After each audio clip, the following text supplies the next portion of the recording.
Astrology क्या है and astrology हमारी लाइफ में क्या रोल प्ले करती है एंड क्या एस्ट्रोलॉजी हमारा भाग्य बदल सकती है।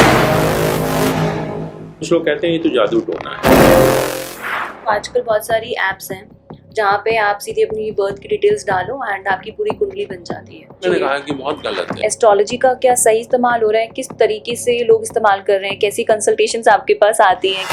और भविष्यवाणी करने के लिए बहुत ज्ञान चाहिए। वो मुझे लगता है कि जितने भी हमारे एस्ट्रोलॉजर तो 5% कोई ज्ञान होगा जो है। और जब ये बात होती है कि ग्रहों का हमारे जीवन पर प्रभाव कैसे पड़ सकता है, तो मैं हमेशा उनको एक उदाहरण देता हूँ। समुद्र में टाइड्स आते हैं, ज्वार भाटा आता है। और ज्वार भाटा क्यों आता है? अगर सर हम कोई दान कर रहे हैं सर, जैसे कि मुझे अगर अपनी मदर के लिए दान करना है तो क्या मैं मदर के बिहाफ पे मैं दान कर सकती हूँ? कर सकती हूँ, बिल्कुल नहीं कर सकते। हाय एवरीवन, नमस्ते। आप सबका बहुत बहुत स्वागत है डिवाइन 11 एस्ट्रो के चैनल पर। मैं हूँ एस्ट्रोलॉजर शिवानी अग्रवाल एंड को founder of divine 11 astro. Divine 11 astro एक अपकमिंग प्लेटफॉर्म है ऑनलाइन कंसल्टेशन के लिए, जहाँ पर आप अपने पसंदीदा एस्ट्रोलॉजर से कंसल्टेशन ले सकते हैं। आज के हमारे पॉडकास्ट में हम बात करने वाले बहुत ही इंपॉर्टेंट टॉपिक्स के बारे में, जिसके बारे में आप सब जानना चाहेंगे। हर प्लैनेट की एक इम्पॉर्टेंट रेमेडी, कुंडली मिलान कैसे करते हैं, जेमस्टोन्स कितने इफेक्टिव होते हैं, मंगल दोष, पितृ दोष एंड कालसर्प दोष हमारी लाइफ को कैसे इम्पैक्ट करते हैं। आज के जो हमारे गेस्ट हैं वो बहुत ही सीनियर एस्ट्रोलॉजर्स हैं, जो कि 45 ईयर्स से एस्ट्रोलॉजी पढ़ा रहे हैं और वर्ल्ड वाइड पढ़ा रहे हैं एंड अभी तक वो लगभग 1 लाख एस्ट्रोलॉजर्स पढ़ा चुके हैं। आज के हमारे जो गेस्ट हैं श्री अनिल कुमार जैन सर, वो बैचलर ऑफ साइंस हैं, बैचलर ऑफ इंजीनियरिंग हैं इन mechanical honours from IIT Roorkee. साथ में उन्होंने MA इन इकोनॉमिक्स किया हुआ है।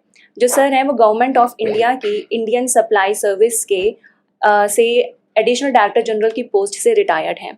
एट प्रेजेंट वो एस्ट्रो साइंस रिसर्च ऑर्गेनाइजेशन के वाइस प्रेसिडेंट हैं, all India federation of astrologer society के चीफ कंट्रोलर ऑफ एग्जामिनेशन हैं, इग्नऊ में MA इन एस्ट्रोलॉजी के कोर्सेज के एकेडमिक काउंसलर हैं। सर ने बहुत सारे रिसर्च पेपर्स लिखे हैं, 12 बुक्स लिखी हैं एस्ट्रोलॉजी में एंड देश विदेश में होने वाली कॉन्फ्रेंसेस में उन्हें काफ़ी सम्मानित किया गया है। सर के जो आर्टिकल्स हैं सारे लीडिंग न्यूज़पेपर्स में पब्लिश हुए हैं, जैसे कि Hindustan times, times of India, pioneer, economic times, सभी लीडिंग न्यूज़ चैनल्स में आ चुके हैं, द हिंदू में। एंड सर का जो इंटरव्यू है सारे इंडियन TV चैनल्स पे आ चुका है, जैसे कि दूरदर्शन, NDTV, स्टार न्यूज़, जेन TV। आइए हम शुरू करते हैं हमारी अब बातचीत engineer by profession and astrologer bye passion Shri Anil Kumar Jain sir के साथ। धन्यवाद शिवानी जी। सबसे पहले मैं आपका भी धन्यवाद करता हूं और जितने भी श्रोतागण हैं उनका भी धन्यवाद करता हूं। और साथ में जो आपका एक प्रयास है कि ज्योतिष के बारे में, जो कि एक दिव्य ज्ञान है और जो हमें वेदों से प्राप्त हुआ है, उसके बारे में एक साधारण व्यक्ति को अवगत कराना, ये बहुत अच्छा प्रयास है और बहुत सराहनीय है ये आपका प्रयास जो है। Thank you sir. मैं आप लोगों को ये बता दूं कि मैंने भी एस्ट्रोलॉजी जो है सर से सीखी है। जो सर के 1 लाख स्टूडेंट्स हैं उनमें से एक मैं भी हूँ, इसलिए सर मेरे लिए बहुत ज़्यादा स्पेशल है। अब मैं एक बहुत इंपॉर्टेंट क्वेश्चन पूछने जा रही हूँ सर से, जो कि आपके मन में भी ये सवाल ज़रूर होगा कि एस्ट्रोलॉजी क्या है एंड एस्ट्रोलॉजी हमारी लाइफ में क्या रोल प्ले करती है एंड क्या एस्ट्रोलॉजी हमारा भाग्य बदल सकती है। आपका ये प्रश्न जो है बहुत अच्छा है, बहुत महत्वपूर्ण है और मेरे ख्याल में हर व्यक्ति को जानना भी चाहिए जो है। जहाँ तक ज्योतिष की जब हम बात करते हैं तो तरह तरह के प्रश्न लोगों के मन में उठते हैं और ख़ासतौर से जो साधारण व्यक्ति हैं अलग अलग निगाह से देखते हैं। बहुत सारे मिसकंसेप्शन है इसके बारे में, गलत गलत भ्रम फैलाए हुए हैं। कुछ लोग कहते हैं ये तो जादू टोना है, कुछ कहते हैं कि विच क्राफ्ट है, कुछ कहते हैं कि ये तो कार्ड शफलिंग है, कुछ लोग कहते हैं कि ये तो ऑकल्ट सब्जेक्ट है, मतलब गुप्त विद्या है, हम क्या फ़ायदा होगा सीखने से जो है। और कुछ लोग कहते हैं कि जिन्होंने पढ़ा है इसको, जिसके पास ज्ञान है, कि कहते हैं कि इससे अच्छा कोई ज्ञान नहीं है दुनिया में। और ज्ञान ही नहीं है, एक दिव्य ज्ञान है और ये मिला है हमें अपने वेदों से। और वेदों के 6 अंग बताए गए थे: शिक्षा, निरुक्त, कल्प, व्याकरण, छंद और ज्योतिष। और हर को कहा कि ये हमारी बॉडी का एक पार्ट है। किसी को कहा नाक है, किसी को कहा कान है, किसी को मुंह कहा। और ज्योतिष को पता है क्या कहा? ज्योतिष को कहा कि these are the eyes of the Vedas, वेदों के नेत्र हैं, जो कि सबसे इम्पॉर्टेंट हमारा ऑर्गन है। कहने का अर्थ यह है कि बिना ज्योतिष के ज्ञान के हम अपने वेदों को अपने जीवन में नहीं लागू कर सकते, उसका उपयोग नहीं कर सकते जो है। एंड तो जो इतना इम्पोर्टेंट इसको कहा वेदों ज्योतिष को कि ये आँख है वेदों की जो है। और जैसा मैंने कहा कि जब हम ज्योतिष की बात करते हैं तो एक साधारण व्यक्ति के लिए इसका अर्थ होता है कि ग्रहों का हमारे जो जीवन पर क्या प्रभाव पड़ता है। और जैसे ही हम कहते हैं कि ग्रहों का जीवन पर प्रभाव, तो एक क्वेश्चन है which should come in everybody's mind, very genuine question आना भी चाहिए कि ग्रह तो millions and millions miles away हैं हमारे हमसे जो है, उनका हमारे ऊपर प्रभाव कैसे पड़ सकता है। ये किसी को समझाना या समझना बहुत मुश्किल है और एक जेन्युइन प्रश्न भी है। और जब ये बात होती है कि ग्रहों का हमारे जीवन पर प्रभाव कैसे पड़ सकता है, तो मैं हमेशा उनको एक उदाहरण देता हूँ। समुद्र में टाइड्स आते हैं, ज्वार भाटा आता है। और ज्वार भाटा क्यों आता है, हमको मेरे ख्याल में सभी को बहुत एक छोटी क्लासेस में सिखाया भी जाता है कि जब सन और मून का जो ग्रेविटेशनल पुल है, गुरुत्वाकर्षण जो शक्ति है, जब कंबाइंड होकर पृथ्वी पर पड़ती है तो समुद्र में ज्वार भाटा आता है। आप सोचिए कि समुद्र का मास इस अनइमेजिनेबल कि इतना बड़ा मास और उसकी जो पानी है 15-15 फीट ऊपर चला जाता है, कितना फोर्स चाहिए उसके लिए, और आप कल्पना भी नहीं कर सकते।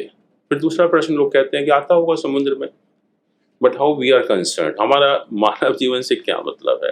तो मैं सभी के एक बताना चाहूँगा यहाँ पर कि साइंटिफिकली और मेडिकली ये प्रूव हो चुका है कि जो सॉल्ट हमारे सी वाटर में है वही सॉल्ट हमारे ब्लड में है। हमारी बॉडी भी तो 70% वाटर ही है। And not only the same salt, they are in the same percentage. That is the main important aspect actually, कि उसी प्रतिशत में है। अब जब हमारा जो बॉडी है, हम सभी जानते हैं कि 70% वाटर है और वही सॉल्ट है। तो जब समुद्र में तूफान बचा सकते हैं तो नेचुरली हमारी बॉडी में भी तूफान बचाएंगे। और अभी कुछ वर्ष पहले जब अमेरिका में जॉन एफ कैनेडी जूनियर की डेथ हुई थी, तो टाइम्स ऑफ इंडिया पे फ्रंट पेज पर स्टोरी पब्लिश हुई थी और उसमें था कि remains of John F Kennedy junior consigned to the sea. तो मैंने जस्ट आउट ऑफ क्यूरियोसिटी उसको पढ़ना शुरू किया और उसमें जो जॉन एफ कैनेडी जो प्रेसिडेंट थे, उन्होंने एक स्पीच डिलीवर की थी, उसको कोट किया गया था, उसकी 2 लाइन कोट की गई थी और उसमें लिखा गया था कि हम सभी के अंदर वो जो ब्लड में वही सॉल्ट है, वही उनका प्रतिशत है जो समुद्र के पानी में है। इसलिए जब भी हम समुद्र के पास जाते हैं तो हम वहीं जाते हैं जहाँ से हम आए थे। इसीलिए वहाँ पर जो एशेस हैं उसको समुद्र में प्रवाहित कर देते हैं कि जहाँ से हम आए हैं वहीं वापस चले गए। और इंडिया में भी यही करते हैं, हिंदू धर्म में भी हम लोग यही करते हैं। जो एशेस होती हैं डेथ के बाद जो है, हम कहाँ जाते हैं, गंगा जमुना में प्रवाहित करते हैं और अल्टीमेटली वो भी समुद्र में जाती हैं। तो यहाँ भी वही करते हैं जो अमेरिका में करते हैं। तो हमारी जो एशेस हैं जहाँ से हम आए थे वहीं हमारा मतलब विलय हो गया एक तरह से जो है। और बहुत सारी रिसर्च भी हुई। अभी कुछ वर्ष पहले एक रीडर डाइजेस्ट में स्टोरी पब्लिश हुई थी कि does the moon make us mad. तो ये एक बहुत सारे जो हमारे देश विदेश के इकोलॉजिस्ट थे, नेचुरलिस्ट थे, साइंटिस्ट थे, रेशनलिस्ट थे, उन्होंने सबने सोचा कि एक देखा जाए कि वाकई में जो मून के जो हम डिफरेंट फेजेस देखते हैं उसका कुछ प्रभाव पड़ता है नहीं पड़ता। तो उन्होंने बहुत सारे एक्सपेरिमेंट किए अलग अलग कंट्रीज़ में, बड़े बड़े सिटीज़ में। उन्होंने पुलिस कंट्रोल रूम के कॉल्स को देखा कि किस दिन सबसे ज़्यादा कॉल आती हैं। उन्होंने बहुत सारे जो मैचेस होते हैं स्पोर्ट्स, आउटडोर स्पोर्ट्स खास तौर से जैसे हॉकी है, फुटबॉल है, इनको देखा कि प्लेयर्स का बिहेवियर वैसे ही रहता है, प्लेयर्स का बिहेवियर भी चेंज हो जाता है। और ये भी देखा कि इसका इफेक्ट क्या हमारे बर्थ रेट पर भी है या फीमेल के मेंस्ट्रुएशन साइकिल पर भी है।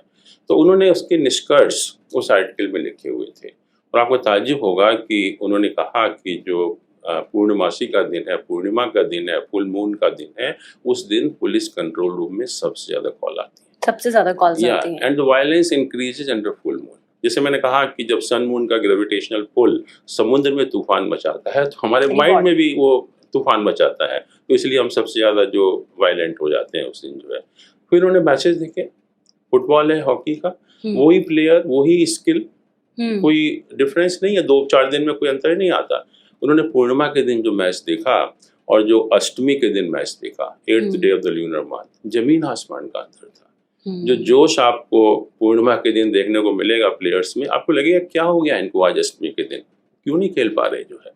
इतना अंतर पड़ता है कि अष्टमी के दिन हमारा जो सन मून का ग्रेविटेशनल पुल है वो एक दूसरे को बैलेंस करता है। सर वो जो आप अष्टमी बोल रहे हैं वो शुक्ल पक्ष हो चाहे कृष्ण किसी पक्ष का हो? भी अष्टमी का दोनों का मतलब ये है कि जब सन और मून का जो ग्रेविटेशनल पुल है एक दूसरे को बैलेंस करता है।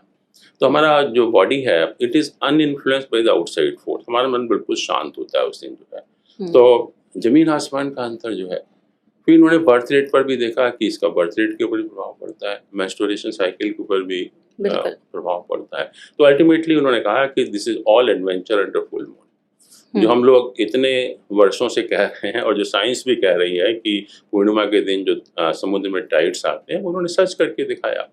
और भी बहुत सारे लोगों ने एक्सपेरिमेंट किए। हमें कुंडली जैसे कि जो एस्ट्रोलॉजी चार्ट है किसी इंसान का, हमें उससे कुछ प्रिडिक्शन पता चलती है एंड ऑल। तो मुझे ये जानना है कि एस्ट्रोलॉजी कितना, अगर क्या हमें एस्ट्रोलॉजिकल चार्ट देखना चाहिए एंड उससे हमारी लाइफ पे क्या इम्पैक्ट पड़ता है? कि कई बार ऐसा होता है कि कोई प्रिडिक्ट करते हैं कि आपका जो ये टाइम पीरियड है इसमें आपकी शादी होगी या फिर आपका काम बहुत अच्छा हो जाएगा।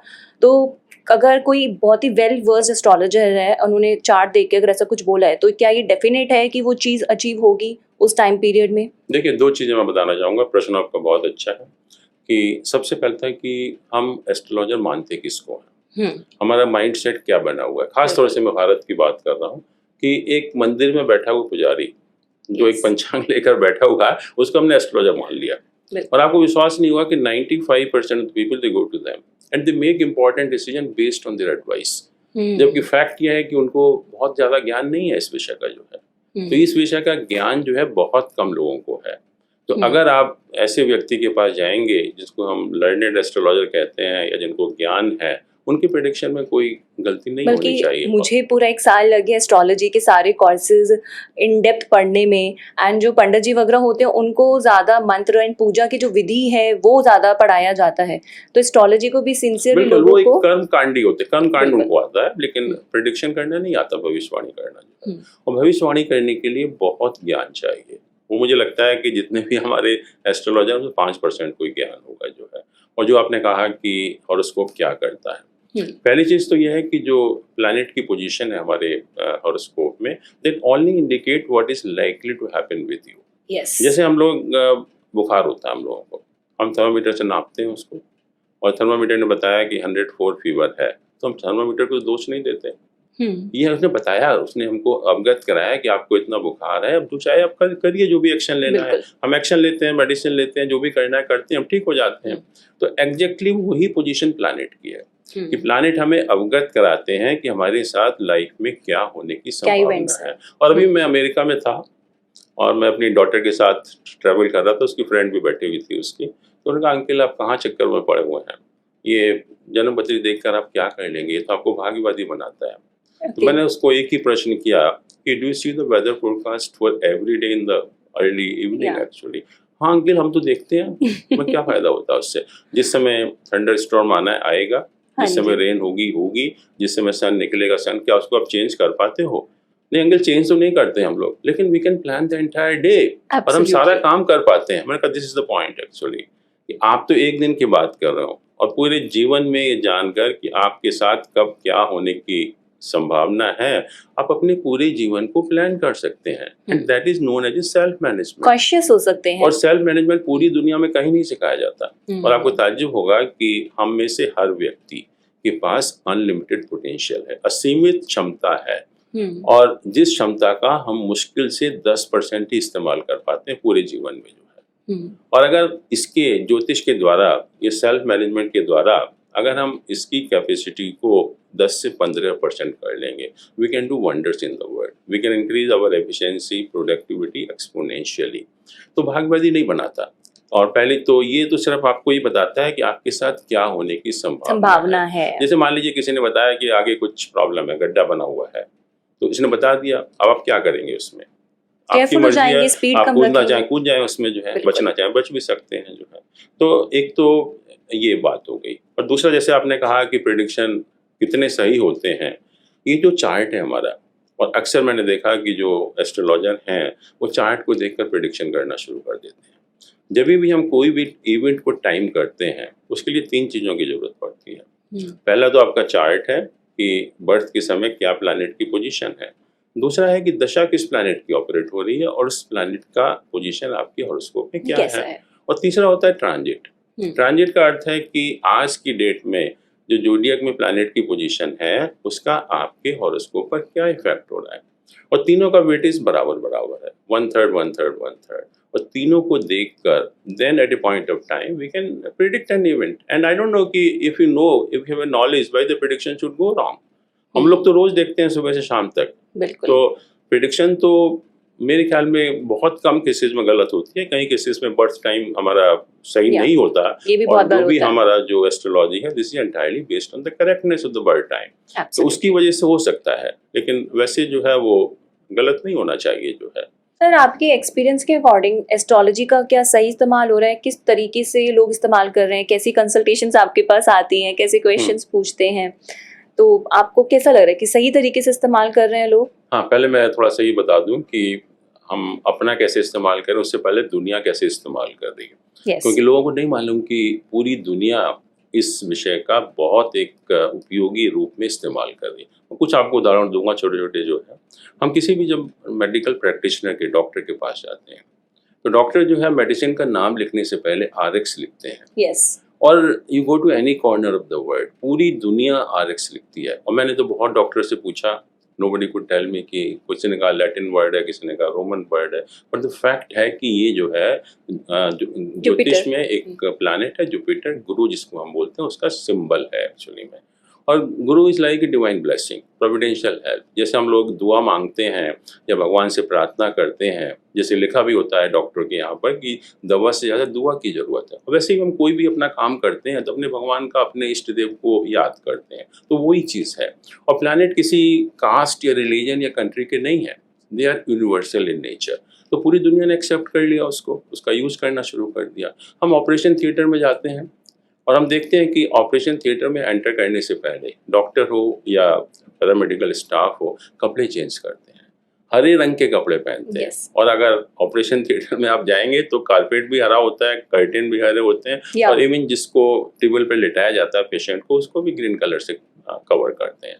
तो ग्रीन कलर इतना इंपॉर्टेंट क्यों है? पूरी दुनिया ने एक्सेप्ट किया उसको, पूरी दुनिया ने जो है, क्योंकि ग्रीन कलर जो है हमारे ज्योतिष में प्लैनेट बुध है, मरकरी है, उसको रिप्रेजेंट करता है।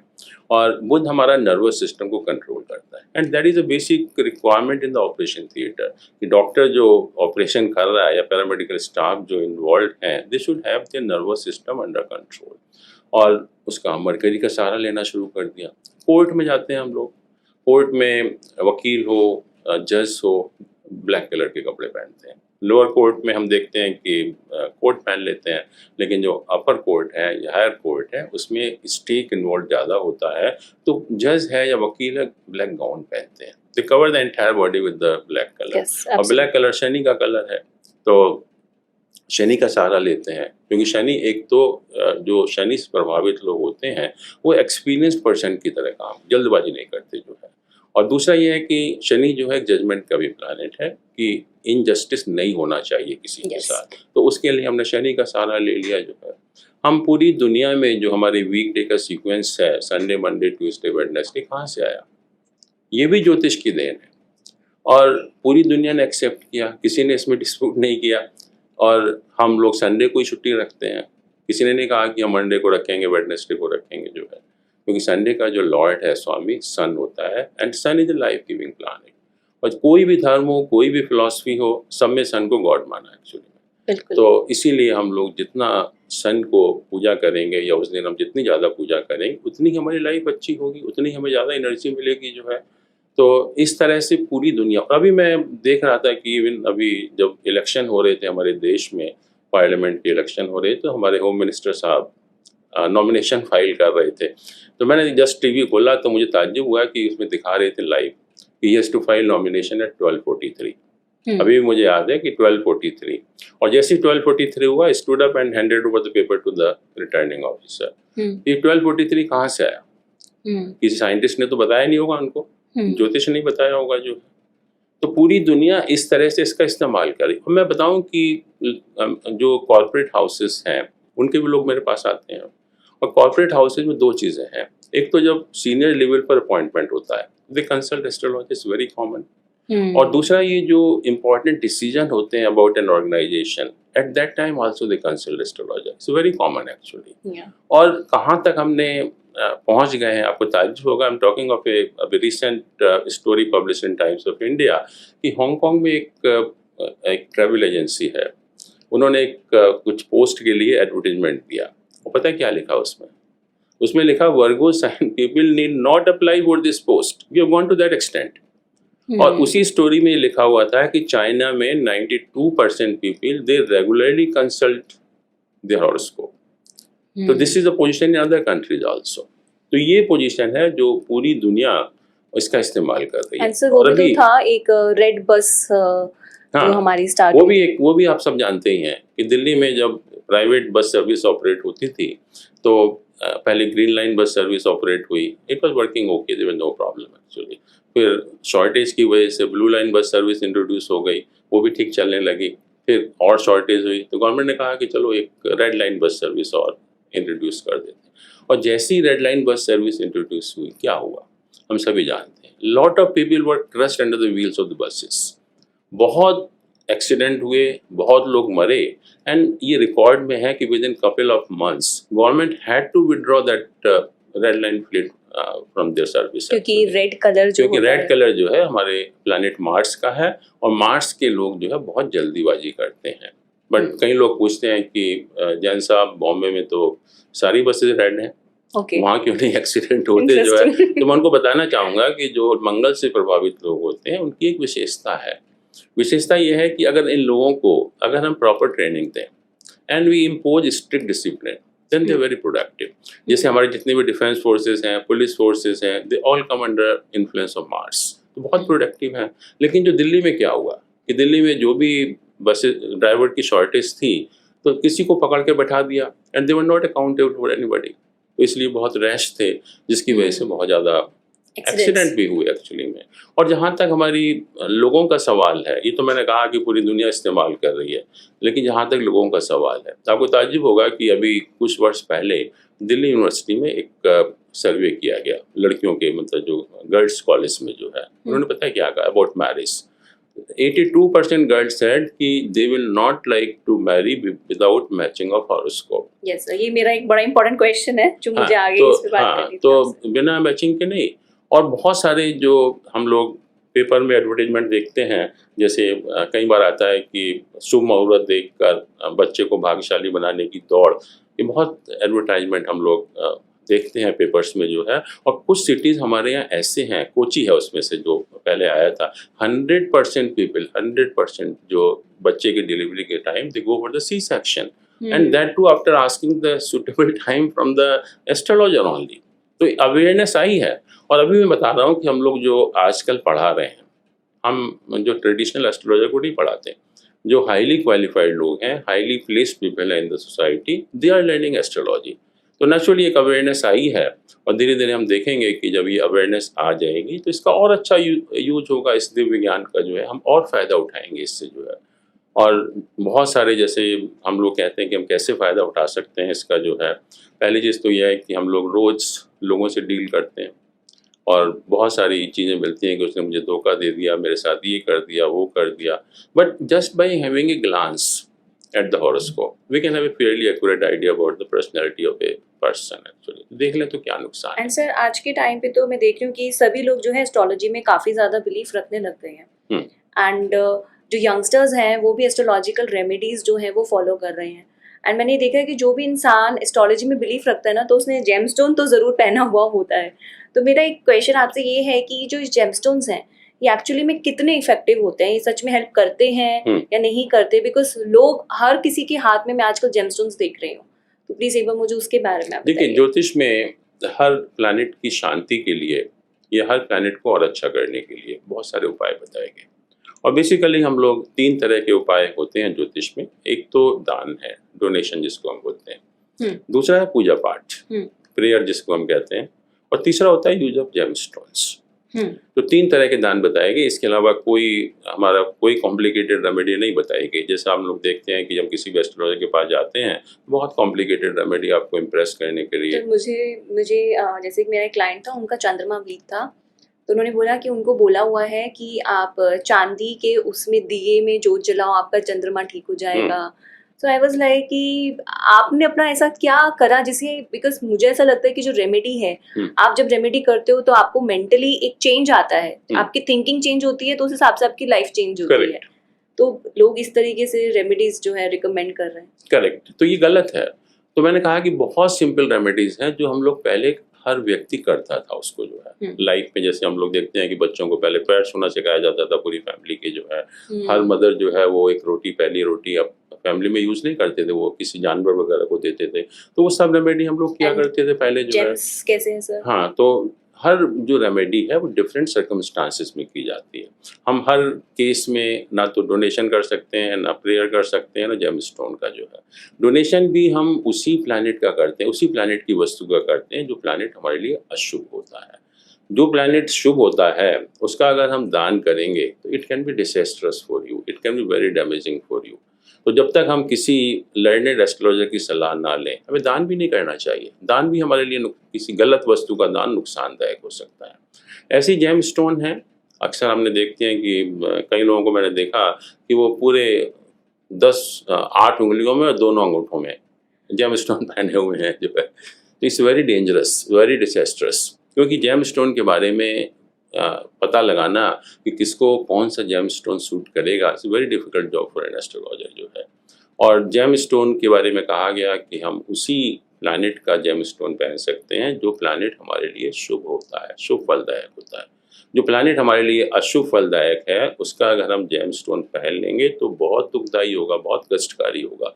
और होता यही है क्योंकि लोगों को ज्ञान नहीं है कि हम कहते हैं राहु की दशा चल रही है, शनि की दशा चल रही है, तो इमीडिएटली उनका आंसर होता है कि आप स्टोन पहन लो। हाँ जी, जो सी दशा चल रही है आप उसका विच इज वेरी डेंजरस, क्योंकि दशा चल रही है, खराब है, इसीलिए वो व्यक्ति आपके पास आया है और उसको आपने वो स्टोन पहना दिया। एक तो आपने खर्चा करा दिया उसका इतना जो है, और उसको नुकसान भी करा दिया। आजकल तो खुद ही जेम स्टोन सेल आउट करने लग गए ना। या इसीलिए तो जेम स्टोन पहनने के लिए जब तक आप किसी भी एक विद्वान ज्योतिष की सलाह ना लें, मैं आपसे सबको यही बताना चाहूंगा कभी मत पहनिए। और जेम स्टोन जरूरी नहीं है कि आपको सूट ही करेगा। बहुत लोग आते हैं कि कोई जेम स्टोन बता दीजिए, उनको शौक होता है। मैंने कहा नहीं, no gem stone will suit you actually, हम नहीं बताते उसको जो है। और कई बार ऐसा होता है कि क्योंकि हर प्लैनेट 2 राशियों का लॉर्ड होता है, सन और मून के अलावा, तो एक एस्पेक्ट में तो हमें फायदा भी हो सकता है और एक एस्पेक्ट में नुकसान भी हो सकता है। तो हमें ये देखना है कि नुकसान ना हो हमको जो है।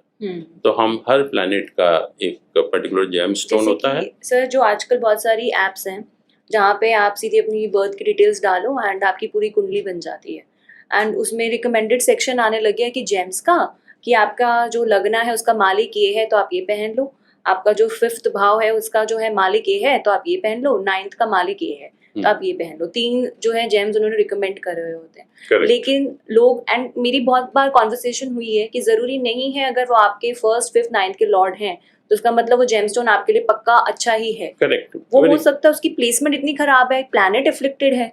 बट सर एक चीज और है कि सर जो ये पंडित जी वगैरह जो हम सब ने फैलाई हुई है बात, मेरी खुद की भी बहस हुई थी एक बार, उन्होंने बोला कि इनका व्यक्ति जो है, इनका गुरु बहुत ज्यादा पीड़ित है, खराब है, इसलिए मैंने इनको पीला येलो सफायर बोला है पहनने के लिए। तो सर क्या जब ऐसा कोई प्लैनेट आपका बहुत ज्यादा एफ्लिक्टेड है, उसको अच्छा करने के लिए हमें क्या उसका जेमस्टोन पहन लेना चाहिए? मैंने कहा कि बहुत गलत है, और जेमस्टोन पहनने के लिए हमें बहुत सारी चीजों का ध्यान रखना पड़ता है।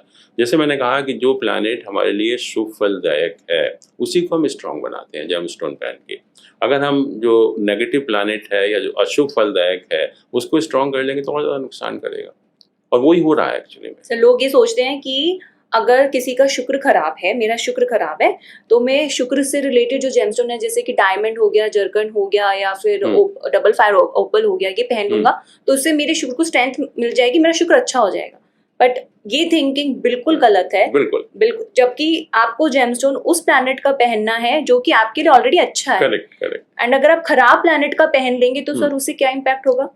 नुकसान, एक्सीडेंट हो जाते हैं लोगों के, या और कुछ नुकसान हो जाता है एक्चुअली, जो ऑलरेडी सफर कर रहे हैं और सफरिंग बढ़ जाती है उनकी जो है। तो खास तौर से जो आपका बहुत अच्छा प्रश्न है, सब लोगों को मालूम भी होना चाहिए कि जेम स्टोन पहनने के लिए जब तक हम किसी भी विद्वान ज्योतिष की सलाह ना लें नहीं पहनना चाहिए, क्योंकि आपने कहा लग्न का लॉर्ड सॉफ्टवेयर में लिखा हुआ है। मान लीजिए लग्न का लॉर्ड कंबस्ट है, अस्त है, सारे अशुभ ग्रहों के साथ पीड़ित है, बिल्कुल। तो फिर वो अच्छे फल कैसे देगा स्टोन पहन के? या इवन जो ट्राइन हाउस के लॉर्ड हैं, 5th और 9th हाउस की जो आप बात कर रहे हैं, उनके भी अगर मूल त्रिकोण राशियां त्रिक हाउस में हैं, वो भी नेगेटिव प्लैनेट हो जाते हैं। या बहुत ज़्यादा कंबस्ट हो, एफ्लिक्टेड हो, तभी भी नुकसान ही करेंगे। तो इसलिए कोई हार्ड एंड फास्ट रूल नहीं है कि एकदम से हमने देखा हॉरोस्कोप और बता दिया। हमें बहुत सारी चीज़ों को एग्जामिन करना पड़ता है और उसके बाद हम लोग स्टोन पहनने की सलाह भी देते एक्चुअली हैं। सर लोग जाते हैं अपने हिसाब से किसी एस्ट्रोलॉजर को कंसल्ट करते हैं, और एस्ट्रोलॉजर्स भी बहुत से ऐसे हैं जैसे कि पंडित जी वगैरह हो गए जो खुद ही ये सब बातें बोल देते हैं। तो मैं एक जिस्ट बता देती हूँ कि सर का कहना ये है कि ऐसा नहीं है, आपके चार्ट में जिस प्लैनेट की दशा चल रही है आप सीधा उसका जेमस्टोन पहन लो, और ऐसा बिल्कुल नहीं है कि आपके 1st, 5th, 9th हाउस का जो लॉर्ड है जो आप सीधा उसका जेमस्टोन पहन लो। जेमस्टोन सिर्फ उसी ही प्लैनेट का पहनना है जो प्लैनेट आपके चार्ट में अच्छा है। एंड मुझे सर का बहुत अच्छा एग्जाम्पल याद आ रहा है जो सर ने हमें क्लास में दिया था कि शिवानी, अगर जो चीज़ आपके लिए अच्छी है उसके साथ आप क्या करोगे? आप उसको हमेशा अपने साथ रखोगे, और जो चीज़ आपको नुकसान दे रही है उसका आप क्या करोगे? आप लोगों में बांट दोगे। तो जो प्लैनेट आपके लिए ऑलरेडी नेगेटिव है उसका अंश आपको अपने साथ नहीं रखना है। जेमस्टोन अंश होता है उस प्लैनेट का, एक तरीके से लकी चार्म होता है। अगर मैंने नीलम पहना हुआ है, मेरा शनि अच्छा है, तो मैं शनि की ब्लेसिंग्स हर वक्त अपने साथ रखना चाहती हूँ, इसलिए मैंने पहना हुआ है। मेरे चार्ट में अगर मंगल खराब है, अगर मंगल का जो कोरल है अगर मैं वो पहन लूंगी तो हर टाइम मंगल की नेगेटिव एनर्जी मेरे साथ रहेगी। तो सर अब यहाँ पे ये बात होगी। अब सर अब ये बताइए, ये तो हमें पता चल गया कि जेमस्टोन्स तो सिर्फ हमें अच्छे प्लैनेट्स के लिए पहनना है। करेक्ट। लेकिन सर अब अगर हमारे चार्ट में कोई प्लैनेट खराब है, जैसे आपने बोला कि बहुत ज्यादा एफ्लिक्टेड है, सारे मैलेफिक प्लैनेट्स के साथ में बैठा हुआ है, नीच का हो गया है, तो तब ऐसे जब कोई प्लैनेट खराब है तो उसको कैसे अच्छा करें, उसको देखिए, कैसे दो चीज़ें बेनिफिट हैं, बनाए? हर प्लैनेट की कुछ वस्तुएं होती हैं। बिल्कुल। जैसे मैं कहूँ कि सन है, सन का व्हीट है, गुड़ है, और बहुत सारी चीज़ें हैं, मून है, चावल है, आटा है, दूध है, इस टाइप की वस्तुएं होती हैं। तो अगर कोई भी प्लैनेट आपके लिए अशुभ फलदायक है तो बेस्ट चीज़ आप उसका दान करिए। और जो प्लैनेट जिस दिन का लॉर्ड होता है वीकडे का, उस दिन हमें दान करना चाहिए। और दान करने के लिए भी अगर हम कुछ चीज़ों का ध्यान रखें तो उसका और ज़्यादा हमें फ़ायदा होगा। जैसे मान लीजिए चंद्रमा के लिए हमें चावल दान करना है। चंद्रमा फीमेल्स को रिप्रेजेंट करता है, तो अगर हम फीमेल को दान करेंगे मंडे के दिन तो बहुत अच्छा होगा हमारे लिए।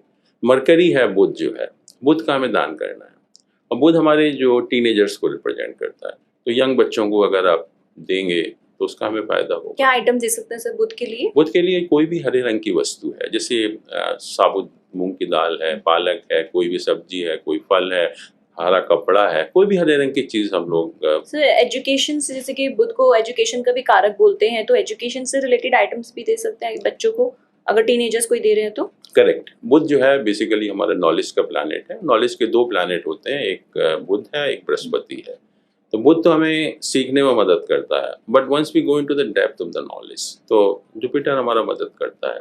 तो कहने का अर्थ है कि जो भी प्लैनेट हमारा वीक है, जो हमें खराब रिजल्ट दे रहा है, उसके लिए दान करना, ना कि हमें जेमस्टोन पहनना। सो एक बार दान का भी सब प्लैनेट्स का बता दीजिए, जैसे कि अगर गुरु किसी का खराब है तो उसमें वो क्या आइटम्स दान कर सकते हैं गुरु के लिए पीले रंग की चीज़ें, जैसे मैं कहूँ कि चने की दाल चने है, की दाल, चने की दाल है, केला है, कोई भी पीला रंग का फल है, बेसन, पीले बेसन रंग के के लड्डू, कपड़े हैं, बेसन है, बेसन का लड्डू है, बूंदी है, बूंदी के लड्डू हैं, कोई भी पीले रंग की चीज़ का आप दान करेंगे। और ख़ासतौर से जो जुपिटर है, ये ओल्ड लोगों को रिप्रेजेंट करता है, तो ओल्ड लोगों को हम दान करेंगे, उसका हमें फ़ायदा होगा जो है। शनि है, शनि काले रंग की चीज़ों को रिप्रेजेंट करता है, कोई काले रंग की चीज़ हो, या इवन जो काले चने होते हैं उसको अगर हम फ्राइडे को भिगो दें और सैटरडे मॉर्निंग में बना के चौंक लगा के उसको जो है। और शनि किन को रिप्रेजेंट करता है? जो मेहनत मजदूरी करते हैं लोग, बिल्कुल, तो उनको हम दान करें। और दान करने का फ़ायदा जब भी होता है जब हम राइट टाइम पर और राइट चीज़ का दान करते हैं, और पर्पज़ भी राइट होना चाहिए। ऐसे नहीं, गलत पर्पस के लिए उपाय नहीं करेंगे। ज्योतिष में नहीं कहा कि आप गलत पर्पस की कि उसने मेरा नुकसान कर दिया, आप ऐसा कुछ उपाय बताइए कि उसका नुकसान हो जाए, वो नहीं कर सकते जो है। It has to be for the right purpose only जो है। अगर सर हम कोई दान कर रहे हैं सर, जैसे कि मुझे अगर अपनी मदर के लिए दान करना है तो क्या मैं मदर के बिहाफ पे मैं दान कर सकती हूँ? हाँ, देखिए, जो भी हम ज्योतिषी उपाय हैं उपाय करते समय हमें कुछ चीज़ों का ध्यान रखना चाहिए, उसमें आपका प्रश्न भी आ जाएगा। सबसे पहले तो ये है, जैसे मैंने कहा कि हर प्लैनेट की बहुत सारी वस्तुएँ होती हैं। जैसे गुरु है, गुरु के लिए मैंने कहा चने की दाल भी है, सोना भी है। तो कुछ लोग सोचते हैं कि सोना ज़्यादा दान करेंगे तो ज़्यादा फ़ायदा होगा, ऐसा कुछ नहीं है। There is no hard and fast rule. हम किसी भी चीज़ का, उस वस्तु का दान करेंगे, उसका इफ़ेक्ट वही होता है। तो लेकिन जस्ट टू इम्प्रेस कि देश पात्र काल का ध्यान रखते हुए कि बहुत लोग बहुत पैसे वाले होते हैं, तो उनको शायद चने की दाल का दान करने का लगेगा नहीं, कुछ भी पता नहीं चलेगा उनको, तो उनको बता दिया सर जाता मैं है हमेशा सोने ये का। बोलती हूँ कि जितना आपका पॉकेट साइज है उस हिसाब बिल्कुल, से आप जो लेके आपकी दान करें। कैपेबिलिटी है उसके हिसाब से आप आइटम सेलेक्ट कर सकते हैं, और उसका सारा का सारा जो सबका इफेक्ट वही होता है। और दूसरा यह है कि कोई भी उपाय करें, उसका फायदा जब भी होता है जब हम स्वयं करें। अक्सर लोग आते हैं कि वो मेरा बच्चा तो नहीं कर सकता, मेरा हस्बैंड नहीं कर सकता, मेरी वाइफ नहीं कर सकती है। जैसे आपने कहा कि मदर मदर। के ब्याह पे मैं कर सकती हूँ, नहीं कर सकती हूँ, बिल्कुल नहीं कर सकते। सिर्फ 2 केसेस में हम दूसरे के ब्याह पर उपाय कर सकते हैं, या तो कोई छोटा बच्चा हो, या कोई डिसेबल्ड हो, हॉस्पिटल में एडमिट है, वो नहीं आ सकता, तो उसके ब्याह पर उसके जो ब्लड रिलेशन है वो तो उपाय कर सकते हैं। सर बस सर हाथ लगा के तो देकर आ सकते हैं ना, जैसे कि हाँ, वो मुझे तो फिर उसी के द्वारा हो गया उसी ना, के द्वारा हो उसी गया। के द्वारा हो गया। लेकिन अगर बहुत से लोग हैं वो कहते हैं बिल्कुल वो विश्वास ही नहीं करते, वो करेंगे ही नहीं, तो इसलिए उसका कोई फ़ायदा नहीं होता। और दूसरा ये है कि nothing should be expected in return, कि मैं उपाय कर रहा हूँ तो मेरा बहुत नाम होगा, दुनिया मुझे जानेगी, मैं सबको दिखा-दिखा के उपाय कर रहा हूँ। तो ये सब चीज़ें बिल्कुल गुप्त होनी चाहिए। बिल्कुल। और हम करते क्या हैं कि हम किसी को 2 व्यक्तियों को खाना भी खिलाएँगे ना, तो फटाक से रील बना के हम इंस्टाग्राम और फेसबुक और यूट्यूब पे सब पे डाल देते हैं। वो उसका खत्म हो गया, क्योंकि उसका जो फ़ायदा होना था वो आपको मिल गया जो है। और दूसरा ये है कि उपाय का इमीडिएट फ़ायदा नहीं होता, तो you have to be patient. धैर्य आपको रखना पड़ेगा, जब जाकर आपके अंदर इतनी शक्ति आएगी कि आप जो प्रॉब्लम में है उसको आप फेस कर पाएँगे। और उससे भी इम्पोर्टेंट चीज़ है कि हमें विश्वास, फेथ होना चाहिए, सिंसियरिटी होनी चाहिए, डेडिकेशन होना चाहिए, और बढ़कर खुशी-खुशी करें हम। अक्सर हम लोग ग्रज करते हैं कि मम्मी तुमने मुझे कहाँ लगा दिया, इस चक्करों में जो है मैं कैसे करूँ? वो उसका जो उपाय का जो फ़ायदा होना है वो बिल्कुल ख़त्म हो जाता है। सर मुझे ना यहाँ पे जैसे मेरे से किसी ने क्वेश्चन पूछा था कि आप ये दान बता रहे हो, इससे कैसे मतलब मेरी कैसे चेंज हो जाएगा। सर जैसे कि किसी का चार्ट था, मैंने देखा उसमें फादर, उनके 2 बच्चे हैं, सन, तीनों के चार्ट में जो शुक्र है बिल्कुल कंबस्ट है, डीप कंबस्ट। तो सर पहले तो आप मुझे ये बता दीजिए कि शुक्र की कौन-कौन सी आइटम्स हैं जिसका हम दान कर सकते हैं? शुक्र की जैसे एक तो ये हमारे जो ब्यूटी प्रोडक्ट जितने भी हैं, फीमेल से रिलेटेड। हाँ, जैसे हमारे कुछ फीमेल से परफ्यूमरी हैं, टॉयलेटरीज़ हैं, या फिर शुगर वगैरह है, हाँ, शुगर सफेद वगैरह मिठाई। है, जो भी सुंदर चीज़ें होती हैं वो सब वीनस के कारकत्व में, शुक्र के कारकत्व में एंड आती शुक्र हैं। जो है फीमेल्स को रिप्रेजेंट करता है। Correct, opposite Right. सेक्स को रिप्रेजेंट यस करता है। बिल्कुल। हाँ, तो सर मैंने उन्हें अब रेमेडी बताई कि सबसे पहले अगर आपके चार्ट में अगर शुक्र अस्त है, इसका मतलब आपके पूर्व जन्म में आपने शायद फीमेल से रिलेटेड कुछ गलत किया है, जिसकी वजह से इस जन्म में आपका शुक्र बिल्कुल फल अस्त मिल है। रहा है उसका, शुक्र अस्त है तो अगर मेल है तो आपको वाइफ का सुख में प्रॉब्लम आएगी। स्पेशली शुक्र जो है हमारा प्लेजर का प्लैनेट होता है, तो आपको लग्जरी प्लेजर वगैरह में जो है प्रॉब्लम आएगी। अब जैसे आपने बताया, मैंने उनको बोला अब ये आइटम्स का आप दान करोगे, शुक्रवार के दिन किसी फीमेल को दोगे आप। एंड जब आप एवरी फ्राइडे किसी फीमेल को जाके जब आप दान करोगे, एंड धीरे धीरे जब आप देखोगे कि आपका एक तो इंटरेक्शन होगा, आप दान करने जा रहे हो, और आपकी लाइफ में जब पॉजिटिव चेंज आएगा तो यहाँ मेंटली भी आपकी थिंकिंग चेंज होती है। आपको मानसिक शक्ति मिलती है। बिल्कुल। और सबसे अच्छा जो वीनस का उपाय है, जो जैसे ब्लाइंड स्कूल्स वगैरह होते हैं, विजुअली इम्पेयर्ड लोग हैं, उनके लिए जो है, तो कहते हैं ना love is blind and Venus is a planet of love also, तो ये उन लोगों को भी रिप्रेजेंट करता है। और सबसे अच्छा जो बेस्ट उपाय है कि फ्राइडे के दिन अगर हम विजुअली इम्पेयर्ड जो लोग हैं उनको खीर खिला दीजिए, चावल की खीर, उनको पैसे दे दीजिए कि खीर बना, या कोई सफेद कपड़ों का दान कर दीजिए उनको। तो इससे अच्छा कोई उपाय नहीं है वीनस के लिए जो है। सर राहु केतु के लिए क्या उपाय होगा अगर दान करना है उनका? देखिए, राहु केतु किन लोगों को रिप्रेजेंट करते हैं, पहली चीज हमें देखना है। पहली चीज तो यह है कि जो क्लीनिंग एक्टिविटी, सफाई कर्मचारी हैं, उनको रिप्रेजेंट करते हैं, जेनिटर्स। या then people who are involve in the hospitals at a lower level, of course. Then people who are involve in the orphanages, and fourthly the people who are involve in the military organisations at a lower level. तो इनकी हम help करें थोड़ा सा जो है, तो उसका हमें फायदा होगा। और जहाँ तक राहु का उपाय है, एक तो मंत्र तो है ही राहु का जो है, बट उसके अलावा जैसे कोकोनट है, हम लोग कोकोनट का दान करते हैं, तो वो भी एक राहु का बहुत अच्छा उपाय है।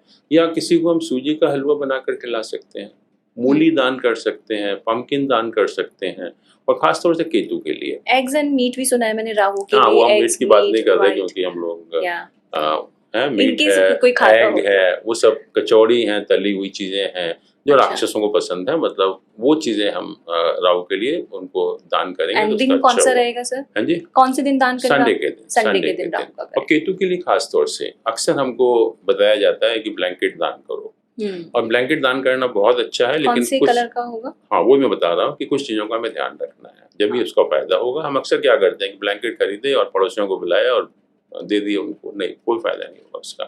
केतु जो है मल्टी कलर को रिप्रेजेंट करता है, तो पहली चीज़ तो सिंगल कलर का नहीं होना चाहिए, कम से कम 2 कलर का होना चाहिए।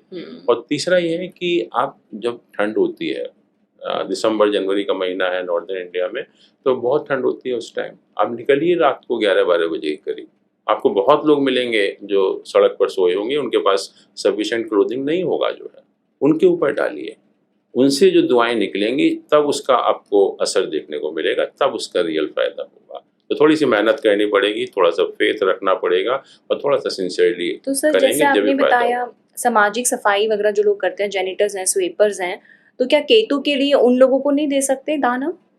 किनको? जो जेनिटर्स हैं, जो उनको भी दे सकते हैं, उनको भी दे दोनों को, सकते हाँ हैं, या फिर बिल्कुल किसी गरीब बिल्कुल, इंसान उन्हीं को लोगों को भी दे रिप्रेजेंट सकते हैं। करते हैं, तो तो दान सिर्फ अगर करें तो उन्हीं को करें, मतलब अगर सर गर्मी के टाइम पे दान करना है केतु का, कंबल नहीं दे सकते, तो कौन सी जरूरतमंद चीज दें? केतु के लिए बहुत सारी चीजें हैं, जैसे कई बार जो हम लोग अनाज को मिक्स करके देते हैं, या कोई भी ग्रे कलर की चीज हम लोग दान कर सकते हैं, किसी डॉग को फीड करा सकते हैं, या गणेश जी की पूजा हम लोग कर सकते हैं, तो कोई भी चीज कर सकते हैं उसके लिए।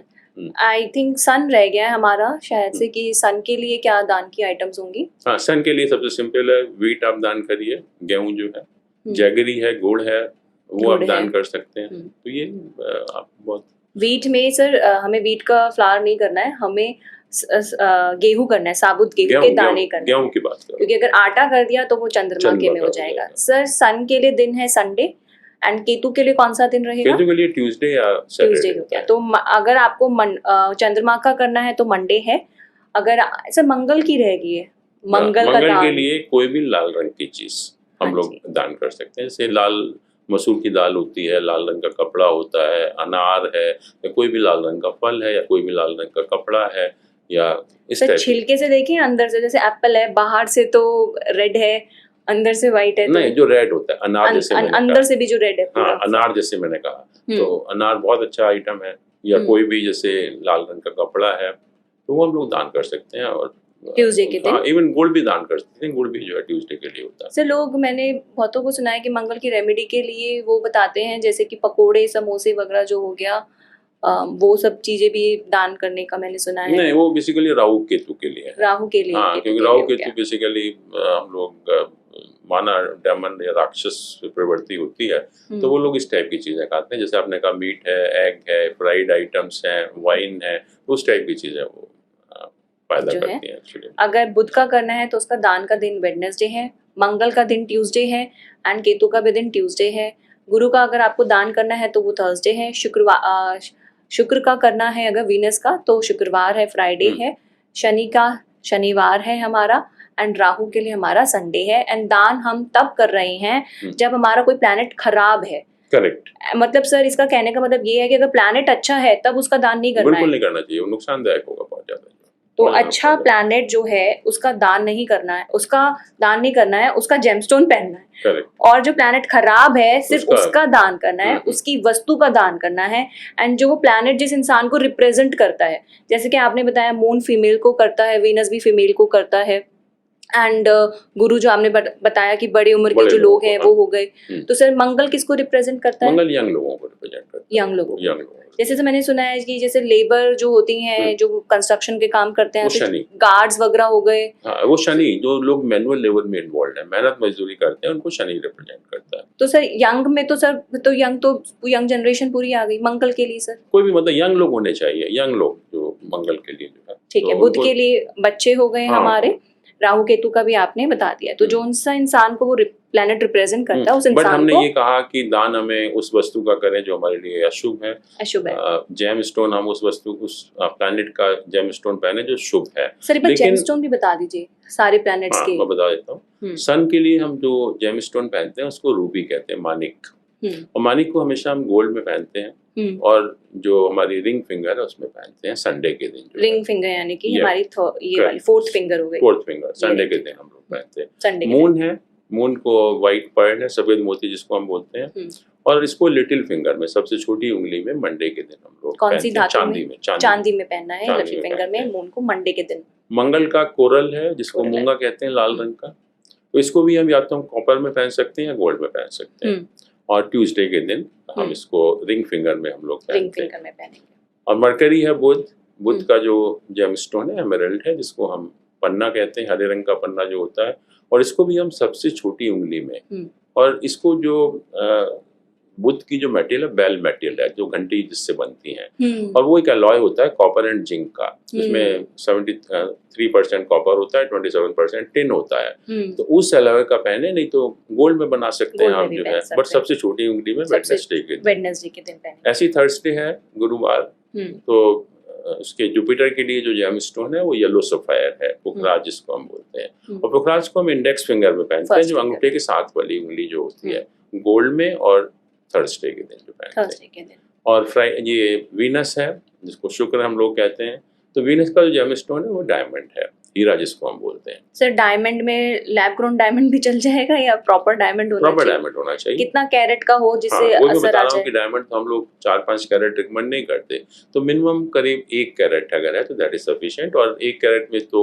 कॉस्टली हो जाता है, तो इवन 99 सेंट है, 90 सेंट है, तो that is also sufficient. Skin को टच करना जरूरी है या वैसे भी? नहीं, जो भी हम जेमस्टोन पहनते हैं वो स्किन को टच करेगा, जब भी फायदा होगा उसका जो है। कौन सी फिंगर हो जाएगी? और इसको हम लोग 2 फिंगर में पहन सकते हैं, या तो लिटिल फिंगर में या मिडिल फिंगर में, जो ये मिडिल फिंगर में, हाँ, या फिर लिटिल फिंगर में भी। और इसका जो मेटेरियल है व्हाइट है, तो नेचुरली हम डायमंड का रिंग पहन रहे हैं तो प्लैटिनम में हम लोग प्लैटिनम में ही पहनते हैं जो सर चांदी में पहन ले लोग, अगर जो डायमंड पहन रहे हैं तो वो प्लैटिनम में तो मैच नहीं करता। अब डायमंड भी पहने और चांदी में भी पहने, और चांदी नेचुरली खराब हो जाती है थोड़ी सी, तो वो ठीक नहीं लगता है। चांदी तो सर एनिमी भी हो गई ना। One who can afford diamond, I think he can afford platinum also. नहीं, कई लोग कर लेते हैं, तो ये है कि चांदी में बिल्कुल भी नहीं पहनना है, क्योंकि नहीं पहन सकते हो डायमंड सर हाँ, बिल्कुल, अगर आपको शौक है या अच्छा लग रहा है तो आप उसको भी पहन सकते हो, लेकिन मैच नहीं करेगा, क्योंकि डायमंड एंड चांदी मैच नहीं करती। एंड सर ये राहु केतु का नहीं, पहले शनि है, तो शनि का जेमस्टोन ब्लू सफायर है, जिसको हम या नीलम हम कहते हैं, जो हमने पहना हुआ है, इसको भी हम लोग गोल्ड में पहनते हैं, या ये 5 धातु पंच धातु में या अष्ट धातु में हम लोग पहनते हैं, और ये मिडिल फिंगर में पहना जाता है सैटरडे के दिन जो है। राहु का जेमस्टोन गोमेद है, और गोमेद को हम लोग भी मिडिल फिंगर में पहनते हैं संडे के दिन जो है, या सैटरडे के दिन भी पहन सकते हैं। और केतु का होता है कैट्स आई, जिसको हम हिंदी में लहसुनिया कहते हैं, तो इसको भी हम रिंग फिंगर में, लिटिल फिंगर में, रिंग में या लिटिल फिंगर में आप इसको पहन सकते हैं, और वो भी इसमें पंच धातु में पहन सकते हैं। तो इस तरह से हम हर प्लैनेट का जेमस्टोन है, और हर प्लैनेट के सब्स्टिट्यूट जेमस्टोन भी होते हैं, चीपर वैरायटी भी होते हैं।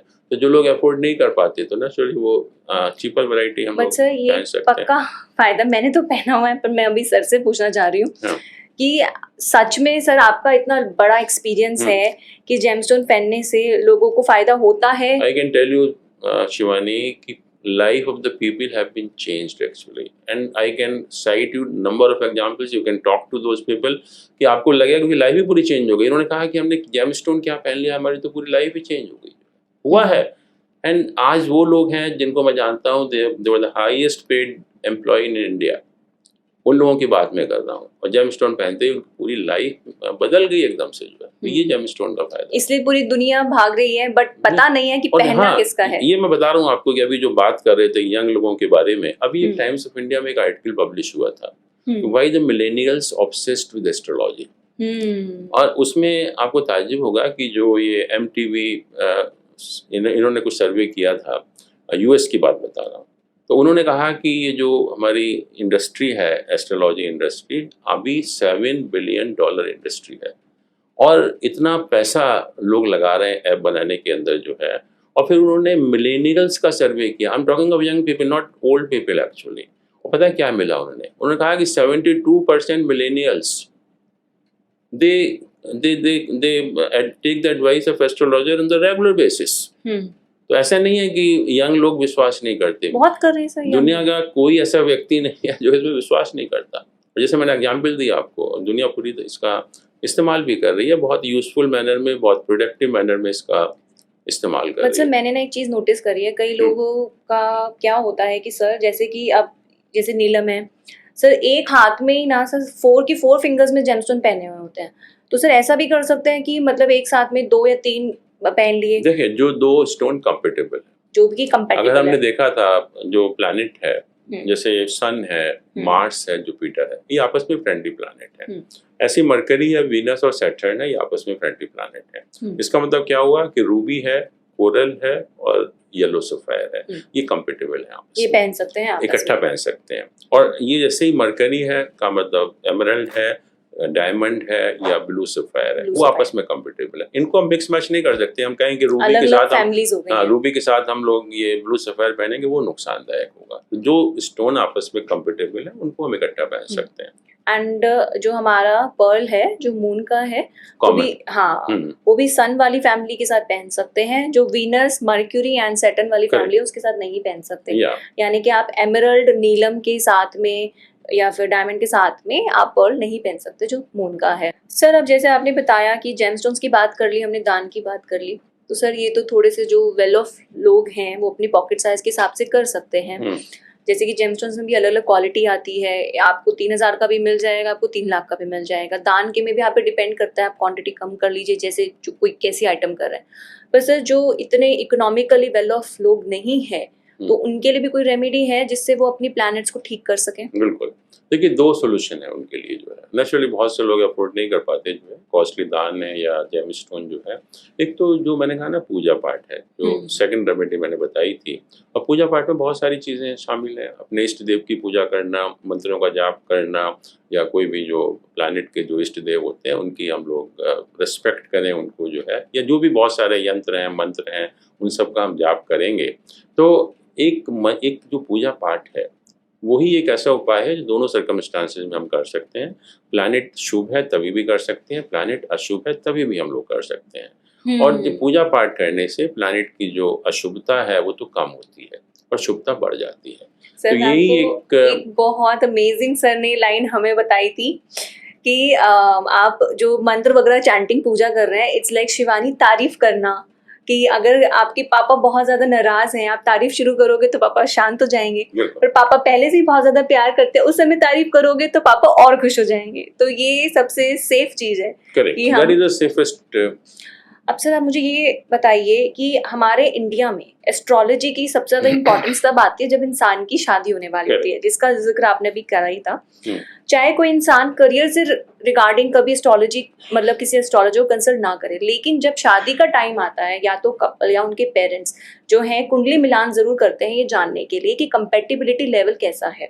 तो सर प्लीज आप ये बताइए कि कितनी एक्यूरेट है हमारी एस्ट्रोलॉजी एंड ये कुंडली मिलान की चीज, कि जिससे ये पता चले कि सक्सेसफुली मतलब ये जो शादी है पक्का चलेगी, एंड कितना हम आंख बंद करके इस चीज पे विश्वास कर सकते हैं? करेक्ट, बहुत अच्छा प्रश्न है, क्योंकि हम सभी के जीवन का सवाल है, हम सभी लोग कंसल्ट करते हैं।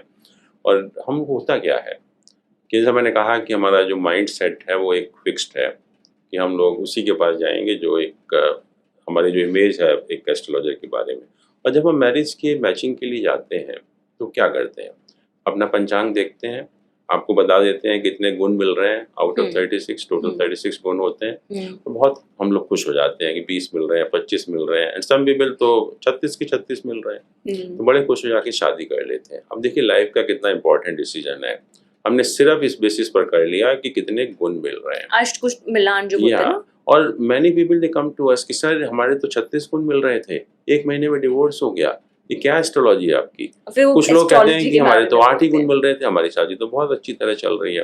तो मैं सबकी जानकारी के लिए ये बताना बहुत जरूरी है कि gun matching is not a matching of horoscope, gun milan is not a matching of horoscope. पहले तो ये समझ लीजिए क्यों कि ज्योतिष में एक डिटेल्ड प्रोसीजर बताया गया मैचिंग ऑफ हॉरोस्कोप का, और लास्ट में हम लोग कंपेटिबिलिटी देखते थे, जिसको हम गुण मिलान कहते हैं। और गुण मिलान जो है, पहले जो सोसाइटी थी, जो जिसके लिए बनाए गए थे, वो society was entirely different. Yes, that was male dominated society, और जो पर्पस ये था कि female should not have any से इन द फैमिली मैटर, उसको ध्यान में रखते हुए ये गुण मिलान का कंसेप्ट बनाया गया था, वो भी मन का लास्ट में। और आज क्या है, आज सोसाइटी पूरी अलग है। We are not talking of male domination, we talk of equality of the male and female. And second important thing is that all females are financially independent today. So they have lot of options. पहले उनके पास कोई option नहीं होता था, उनको रहना ही पड़ेगा वहाँ पर। जैसा भी एटीट्यूड हो हस्बैंड का, हाँ, उसके साथ adjust करना आज वो पड़ेगा। जरूरी नहीं है। तो सबसे पहले मैं हर व्यक्ति के लिए ये बताना चाहूँगा कि ये जो गुण मिलान का कंसेप्ट है, जिसके ऊपर हम मैचिंग डिसाइड करते हैं, that is totally obsolete, outdated, irrelevant. हम लोग गुण मिलान देखते भी नहीं है, क्योंकि आज की सोसाइटी में वो एप्लीकेबल ही नहीं है जो है। और जो मैंने कहा कि डिटेल्ड प्रोसीजर बताया गया हमारे ज्योतिष शास्त्रों में कि हम मैचिंग करना कैसे है, तो उसको मैं थोड़ा सा आपको बता देता हूँ। मतलब कि वो नहीं करना है जो आप बता रहे हैं, इस हाँ, तरीके से हमें कुंडली का मिलान कराना है Correct. देखने के लिए। पहला हम लोग सबसे पहले जो प्रश्न आता है ज्योतिष का, कि उसमें ये देखते हैं कि लड़के और लड़की की लॉन्गेविटी कितनी है, आयु कितनी है। आयु कितनी है? और ज्योतिष में हम आयु को 4 भागों में डिवाइड करते हैं। एक होता है बालारिस्ट, जो बचपन में डेथ हो जाती है। एक होता है अल्पायु, अल्पायु मतलब 25-30 साल के टाइम में डेथ हो जाना। एक होता है मध्य आयु, 50 साल समझ लीजिए। एक होता है पूर्ण आयु, 70 प्लस जो है। तो हम कोशिश ये करते हैं कि दोनों की पूर्ण आयु हो, पहला जो जरूरी है। और पूर्ण आयु नहीं भी है तो दोनों की आयु में बहुत ज़्यादा अंतर नहीं होना चाहिए। So, थोड़ा सा ये बता दीजिए कि लोग कैसे ये चीज अपने चार्ट में लेमैन हाँ, कैसे देख पाएगा? तो ज्योतिष में बहुत सारे जो हॉरोस्कोप को देखकर, ये बहुत सारे जो हमारे साधन हैं उनका इस्तेमाल करके we have an assessment about the longevity of a person. लग्न को हम देखते हैं, मून की पोजीशन को देखते हैं, ज्योतिष में 8वां भाव होता है उसको देखते हैं, 8th house। शनि कारक है आयु का, उसको देखते हैं। और आपको ताज्जुब होगा कि जो अष्टक वर्गा सिस्टम है उसमें फॉर्मूले हैं, हम लोग कैलकुलेट करते हैं कि लॉन्गेविटी कितनी होनी चाहिए। सर लेमैन तो चलिए ये तो नहीं कर पाएगा, तो बेसिकली अगर वो शनि की स्ट्रेंथ कैसी है उनके चार्ट में वो देख लें, 8th हाउस कैसा है, बेनिफिट जो प्लैनेट्स हमारे जो होते हैं, लग्न एंड मून, हाँ, लग्न and moon are moon। Important actually. Yes, तो ये जो एनालिसिस है हाँ जी। वो व्यक्ति नहीं कर सकता जिसके बारे में हमने सोचा। जब तक आपको नॉलेज नहीं होगी, ज्ञान नहीं होगा, तब तक आप नहीं कर सकते। तो किसी एस्ट्रोलॉजर को कंसल्ट करना ही सेकंड उसमें पड़ेगा। क्या बताया गया कि you have to see the compatibility in respect of mental and psychological health, जो बहुत बहुत जरूरी है। अगर साथ दोनों व्यक्तियों को प्रेम से रहना है, अगर मेंटल लेवल पर बहुत ज्यादा डिफरेंस होगा, साइकोलॉजिकल लेवल पर बहुत ज्यादा डिफरेंस होगा। मैंने बहुत लोगों को देखा, एक का मून उच्च का है, एक का नीच का है, एफ्लिक्टेड, उनकी life has become hello actually. तो मून की कंपेटिबिलिटी होनी दोनों चार्ट में जरूरी है। मेंटल और साइकोलॉजिकल लेवल पर इक्वालिटी होनी चाहिए, तभी शादी चलेगी।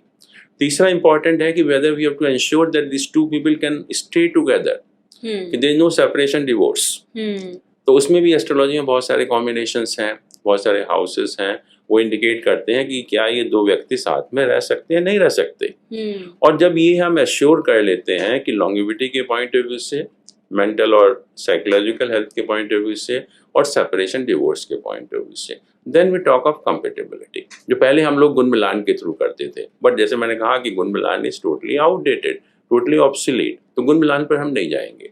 और ख़ास तौर से जैसे उसके बाद हम मांगलिक दोष भी देखते थे कंपेटेबिलिटी में, उसका भी उतना ज़्यादा रेलेवेंस नहीं है जो हम लोग समझते हैं, जो है वो भी हम लोग कभी डिस्कस कर सकते हैं जो है, बट कुछ कॉम्बिनेशंस होते हैं। सर मुझे एक डाउट है सर यहाँ पे कि जैसे कि आपने बोला कि हम डिवोर्स का देखें एंड ऑल, कि सर अगर एक व्यक्ति के चार्ट में डिवोर्स का योग है, दूसरे पार्टनर के चार्ट में डिवोर्स का योग नहीं है, तो ऐसे सिचुएशन में हम क्या मानेंगे? हाँ, ये बहुत इम्पोर्टेंट प्रश्न है कि मेल और female, husband and wife, they very important for each other. हम लोग जब घर में लड़के की शादी होती है तो कहते हैं लक्ष्मी जी आ रही हैं, या कभी कभी हम एस्ट्रोलॉजर के पास जाते हैं तो वो कहता है कि शादी कर दो सब कुछ ठीक हो जाएगा। ऐसी क्या चीज़ है कि शादी करके सब कुछ ठीक भी हो जाता है, ख़राब भी हो जाता है? And I have seen lot of people की शादी के बाद इतनी प्रोग्रेस हुई, जिनके पास खाने के लिए पैसे नहीं थे, they are multi millionaire now. और कुछ लोग ऐसे भी हैं जो मल्टी मिलियनेयर थे, आज बिल्कुल सड़क पर हैं, बिल्कुल जो है। तो पहली चीज़ तो हमें समझना चाहिए कि शादी है क्या ज्योतिष के पॉइंट ऑफ व्यू से। जो 7th हाउस या जो 7वां भाव हम देखते हैं मैरिज के लिए, that is 11th from the 9th house and 9th from the 11th house. 9th house हमारे भाग्य का स्थान है, बिल्कुल, और 11th हाउस हमारा गेन है। हम्म, तो भाग्य की वृद्धि होती है शादी के बाद, depending on the position of 7th house. अगर आप 9th से काउंट करेंगे, जो 7th हाउस है वो 11th नंबर पे आएगा, करेक्ट, इसीलिए वो भाग्य का हुआ। करेक्ट। और इसीलिए ये कहा जाता है कि शादी कैन मेक और मार ए पर्सन, कि शादी के बाद बहुत लोग बहुत अच्छा भी करते हैं depending on the position of 7th house, और शादी के बाद बर्बादी भी होती है। अक्सर हम पूछते हैं कि बच्चे का भाग्य शायद हमारे काम आ रहा है, किसी और व्यक्ति का भाग्य, कोई किसी के काम नहीं आता, सब अपने अपने कर्म है। लेकिन हस्बैंड एंड वाइफ ही ऐसे हैं जो एक दूसरे के भाग्य को पूरी तरह से चेंज कर सकते हैं, पूरी तरह चेंज कर सकते हैं। एंड सर यहाँ पे अब जैसे कि हमारे मैरिज के, बिकॉज हमारा अष्टकूट मिलान के बारे में तो हम बात नहीं कर रहे हैं, तो इस तरीके से आपको अपना चार्ट जो है मैचिंग करानी है कि दोनों चार्ट की आपको पहले तो आयु देखनी है कि आयु अच्छी है। उसके बाद हम जो है लगना चार्ट होता है, फर्स्ट हाउस देखेंगे सर, मैरिज से रिलेटेड जो हाउसेज हैं, सेकंड हो गया, फोर्थ हो गया, 7th 8th हो गए, एंड 12th हाउस हो गया, इनकी पोजीशंस देखेंगे कैसी है। एंड साथ में हम गुरु की पोजीशन एंड शुक्र की पोजीशन देखेंगे। तो सर मुझे ये जानना है, सपोज करिए सर, पहले आप बताइए कि 2nd house and 4th house की जो सिग्निफिकेंस क्या है। हम एक एक करके देखते हैं। हाँ जी। मैरिज के लिए पहले हम देख लें एक बार कि कौन कौन से हमारे भाव हैं ज्योतिष में इंपॉर्टेंट होते हैं। मैरिज दो व्यक्तियों में होती है, आप खुद हैं, आपका जीवन साथी है। खुद को हम फर्स्ट हाउस से देखते हैं और जीवन साथी को 7th हाउस से देखते हैं। तो जितना 7th हाउस इम्पोर्टेंट है, उससे ज्यादा फर्स्ट हाउस इम्पोर्टेंट है। पहले आप खुद कैसे हैं, बिल्कुल, अगर अगर आप खुद अच्छे हैं, जीवन साथी कैसा भी हो मैरिज चल जाएगी। और अगर खुद आप अच्छे नहीं हैं तो जीवन साथी कितना भी अच्छा हो तभी भी नहीं चलेगी मैरिज जो है। तो most important house for the marriage is the first house. हम उसको देखते भी नहीं है, हम सिर्फ 7th हाउस को देखकर मैरिज डिसाइड कर लेते हैं। एब्सोल्युटली तो सर, बिल्कुल गलत है। पहले तो सबसे पहले हमें first house which is the most important, most vital house for the marriage purpose. उसके बाद 2nd हाउस होता है। 2nd हाउस में हम बहुत सारी चीजें देखते हैं। एक तो वेल्थ है, and we know that money plays a very important role. Wealth जो है, अगर आपके पास वेल्थ है तो हर व्यक्ति आपके साथ रहने को तैयार हो जाएगा। अब वेल्थ नहीं है तो कोई नहीं रहेगा आपके पास। दूसरा होता है आपकी भाषा, आपकी बोली, आप कैसे बोलते हैं। अगर आप एब्यूजिव लैंग्वेज यूज करते हैं, हार्श लैंग्वेज यूज करते हैं, जैसे मैंने कहा आज के टाइम में कोई टॉलरेट करने वाला नहीं है। All females are financially independent, तो आप बदतमीजी नहीं कर सकते किसी के साथ भी जो है। तो उस पॉइंट ऑफ व्यू तो 2nd हाउस बहुत इंपॉर्टेंट हो जाता है। तो सर अगर किसी का मतलब ये हुआ कि किसी का 2nd हाउस खराब है, यानी कि उस इंसान को दो चीजों की परेशानी आ सकती है, एक तो वेल्थ में आ सकती है, उनकी जुबान खराब हो सकती है, कम्युनिकेशन उनका जो है वो सॉफ्ट नहीं होता है। एंड सर एक कपल के चार्ट में 2nd हाउस बहुत अच्छा है, दूसरे कपल के चार्ट में 2nd हाउस इतना अच्छा नहीं है, खराब है, तो ऐसे में हम इसको क्या मानेंगे? ये मैंने कहा कि एक आप बदतमीज से बोल रहे हैं लेकिन दूसरा बहुत सॉफ्ट है, तो कुछ फर्क नहीं पड़ेगा। बट दोनों बदतमीज हो जाएंगे तब प्रॉब्लम होती है। प्रॉब्लम जब होती है तो कम से कम एक का ठीक होना चाहिए, तो बैलेंस आउट हो जाएगी। करेक्ट। और 2nd हाउस जैसे मैंने कहा कि ये वेल्थ देखा हमने, आपकी स्पीच देखी, और तीसरा होता है कि जो चीटिंग होती है हस्बैंड एंड वाइफ के बीच में on the financial matters, that also we see from 2nd house. और तीसरा चौथा चीज है कि जो अननेचुरल सेक्स में लोग इन्वॉल्व होते हैं, यस, वो भी हम 2nd हाउस से देखते हैं। उसके बाद 4th हाउस का रोल इम्पोर्टेंट है। अक्सर हम देखते हैं कि जो हस्बैंड एंड वाइफ हैं, if they are outside the home they very happy, लेकिन जैसे ही घर का ताला खोलते हैं लड़ना झगड़ना शुरू कर देते हैं। तो इससे हम डोमेस्टिक एनवायरनमेंट देखते हैं, पारिवारिक सुख शांति देखते हैं 4th हाउस से। अगर 4th हाउस एफ्लिक्टेड है, मेलेफिक प्लैनेट के साथ है, तो आप समझ लीजिए घर हेल हो जाता है, नर्क बन जाता है, क्योंकि 24 घंटे हम लड़ते रहते हैं, हमारा डिफरेंस ऑफ ओपिनियन होता है एक्चुअली में। और दूसरा आजकल डोमेस्टिक वायलेंस है, पर्सन में get involve in that also.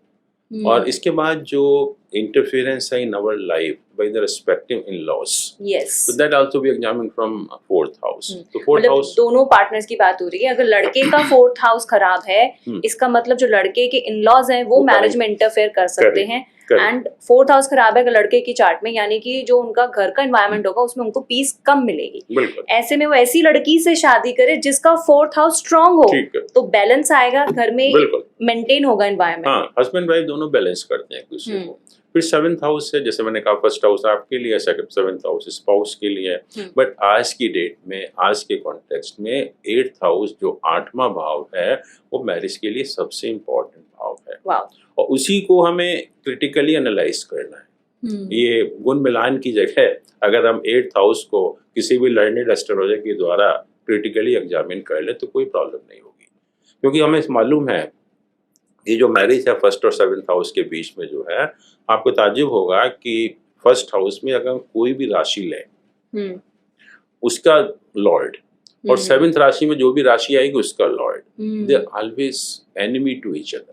Yes, ये this is very important about marriage कि हस्बैंड एंड वाइफ जो होते हैं बिल्कुल अपोजिट नेचर के होते हैं, और अपोजिट नेचर के दो व्यक्तियों को हम 7 जन्मों तक इकट्ठा रहने की बात करते हैं तो कैसे पॉसिबल है।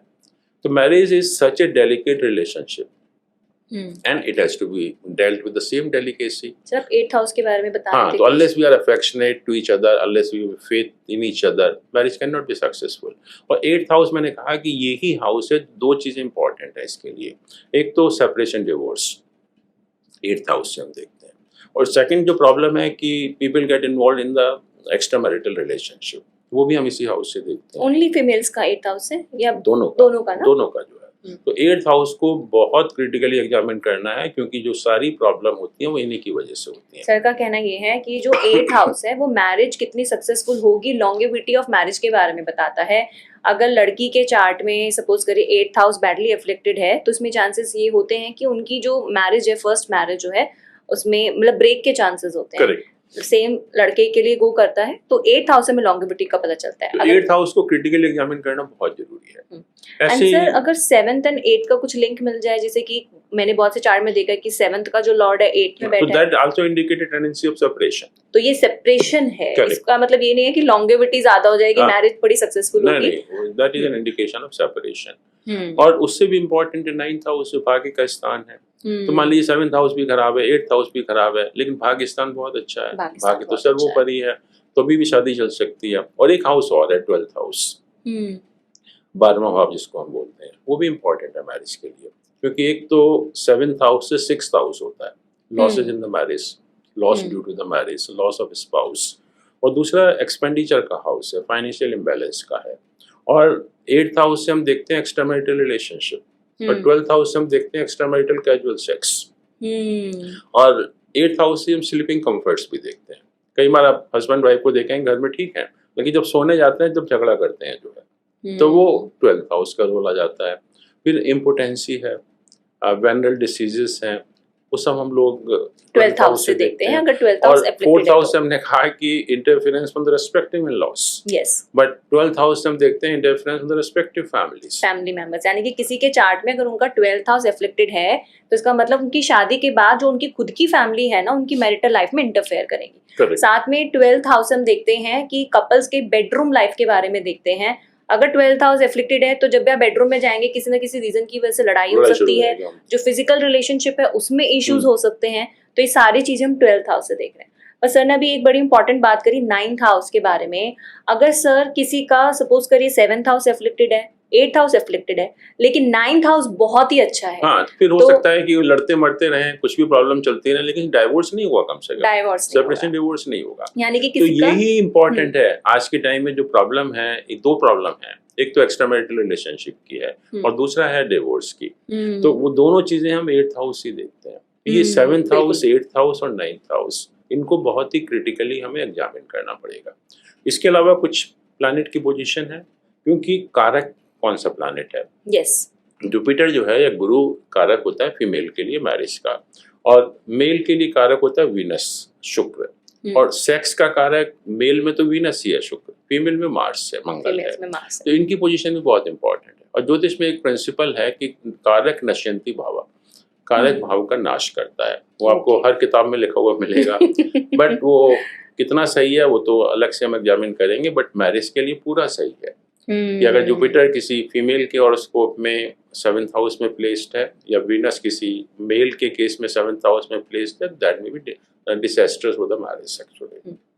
ये सिर्फ मैरिज की पर्सपेक्टिव में सर बोल रहे हैं कि जो बहुत सारे कारक है उसका। हाँ, बहुत सारे कॉम्बिनेशंस भी सर हैं। आप ये बताइए कि सर अगर किसी की फीमेल, जैसे कि फीमेल के लिए शादी का कारक जुपिटर है, गुरु है, अगर वो 7th हाउस में प्लेस हो गया तो सर क्यों डिजास्टर है? सर ये मैं कहना क्यों डिजास्टर, बड़ा इंपॉर्टेंट क्वेश्चन है कि गुरु वहां जाके क्यों परेशान करता है। गुरु तो बहुत अच्छा प्लैनेट है।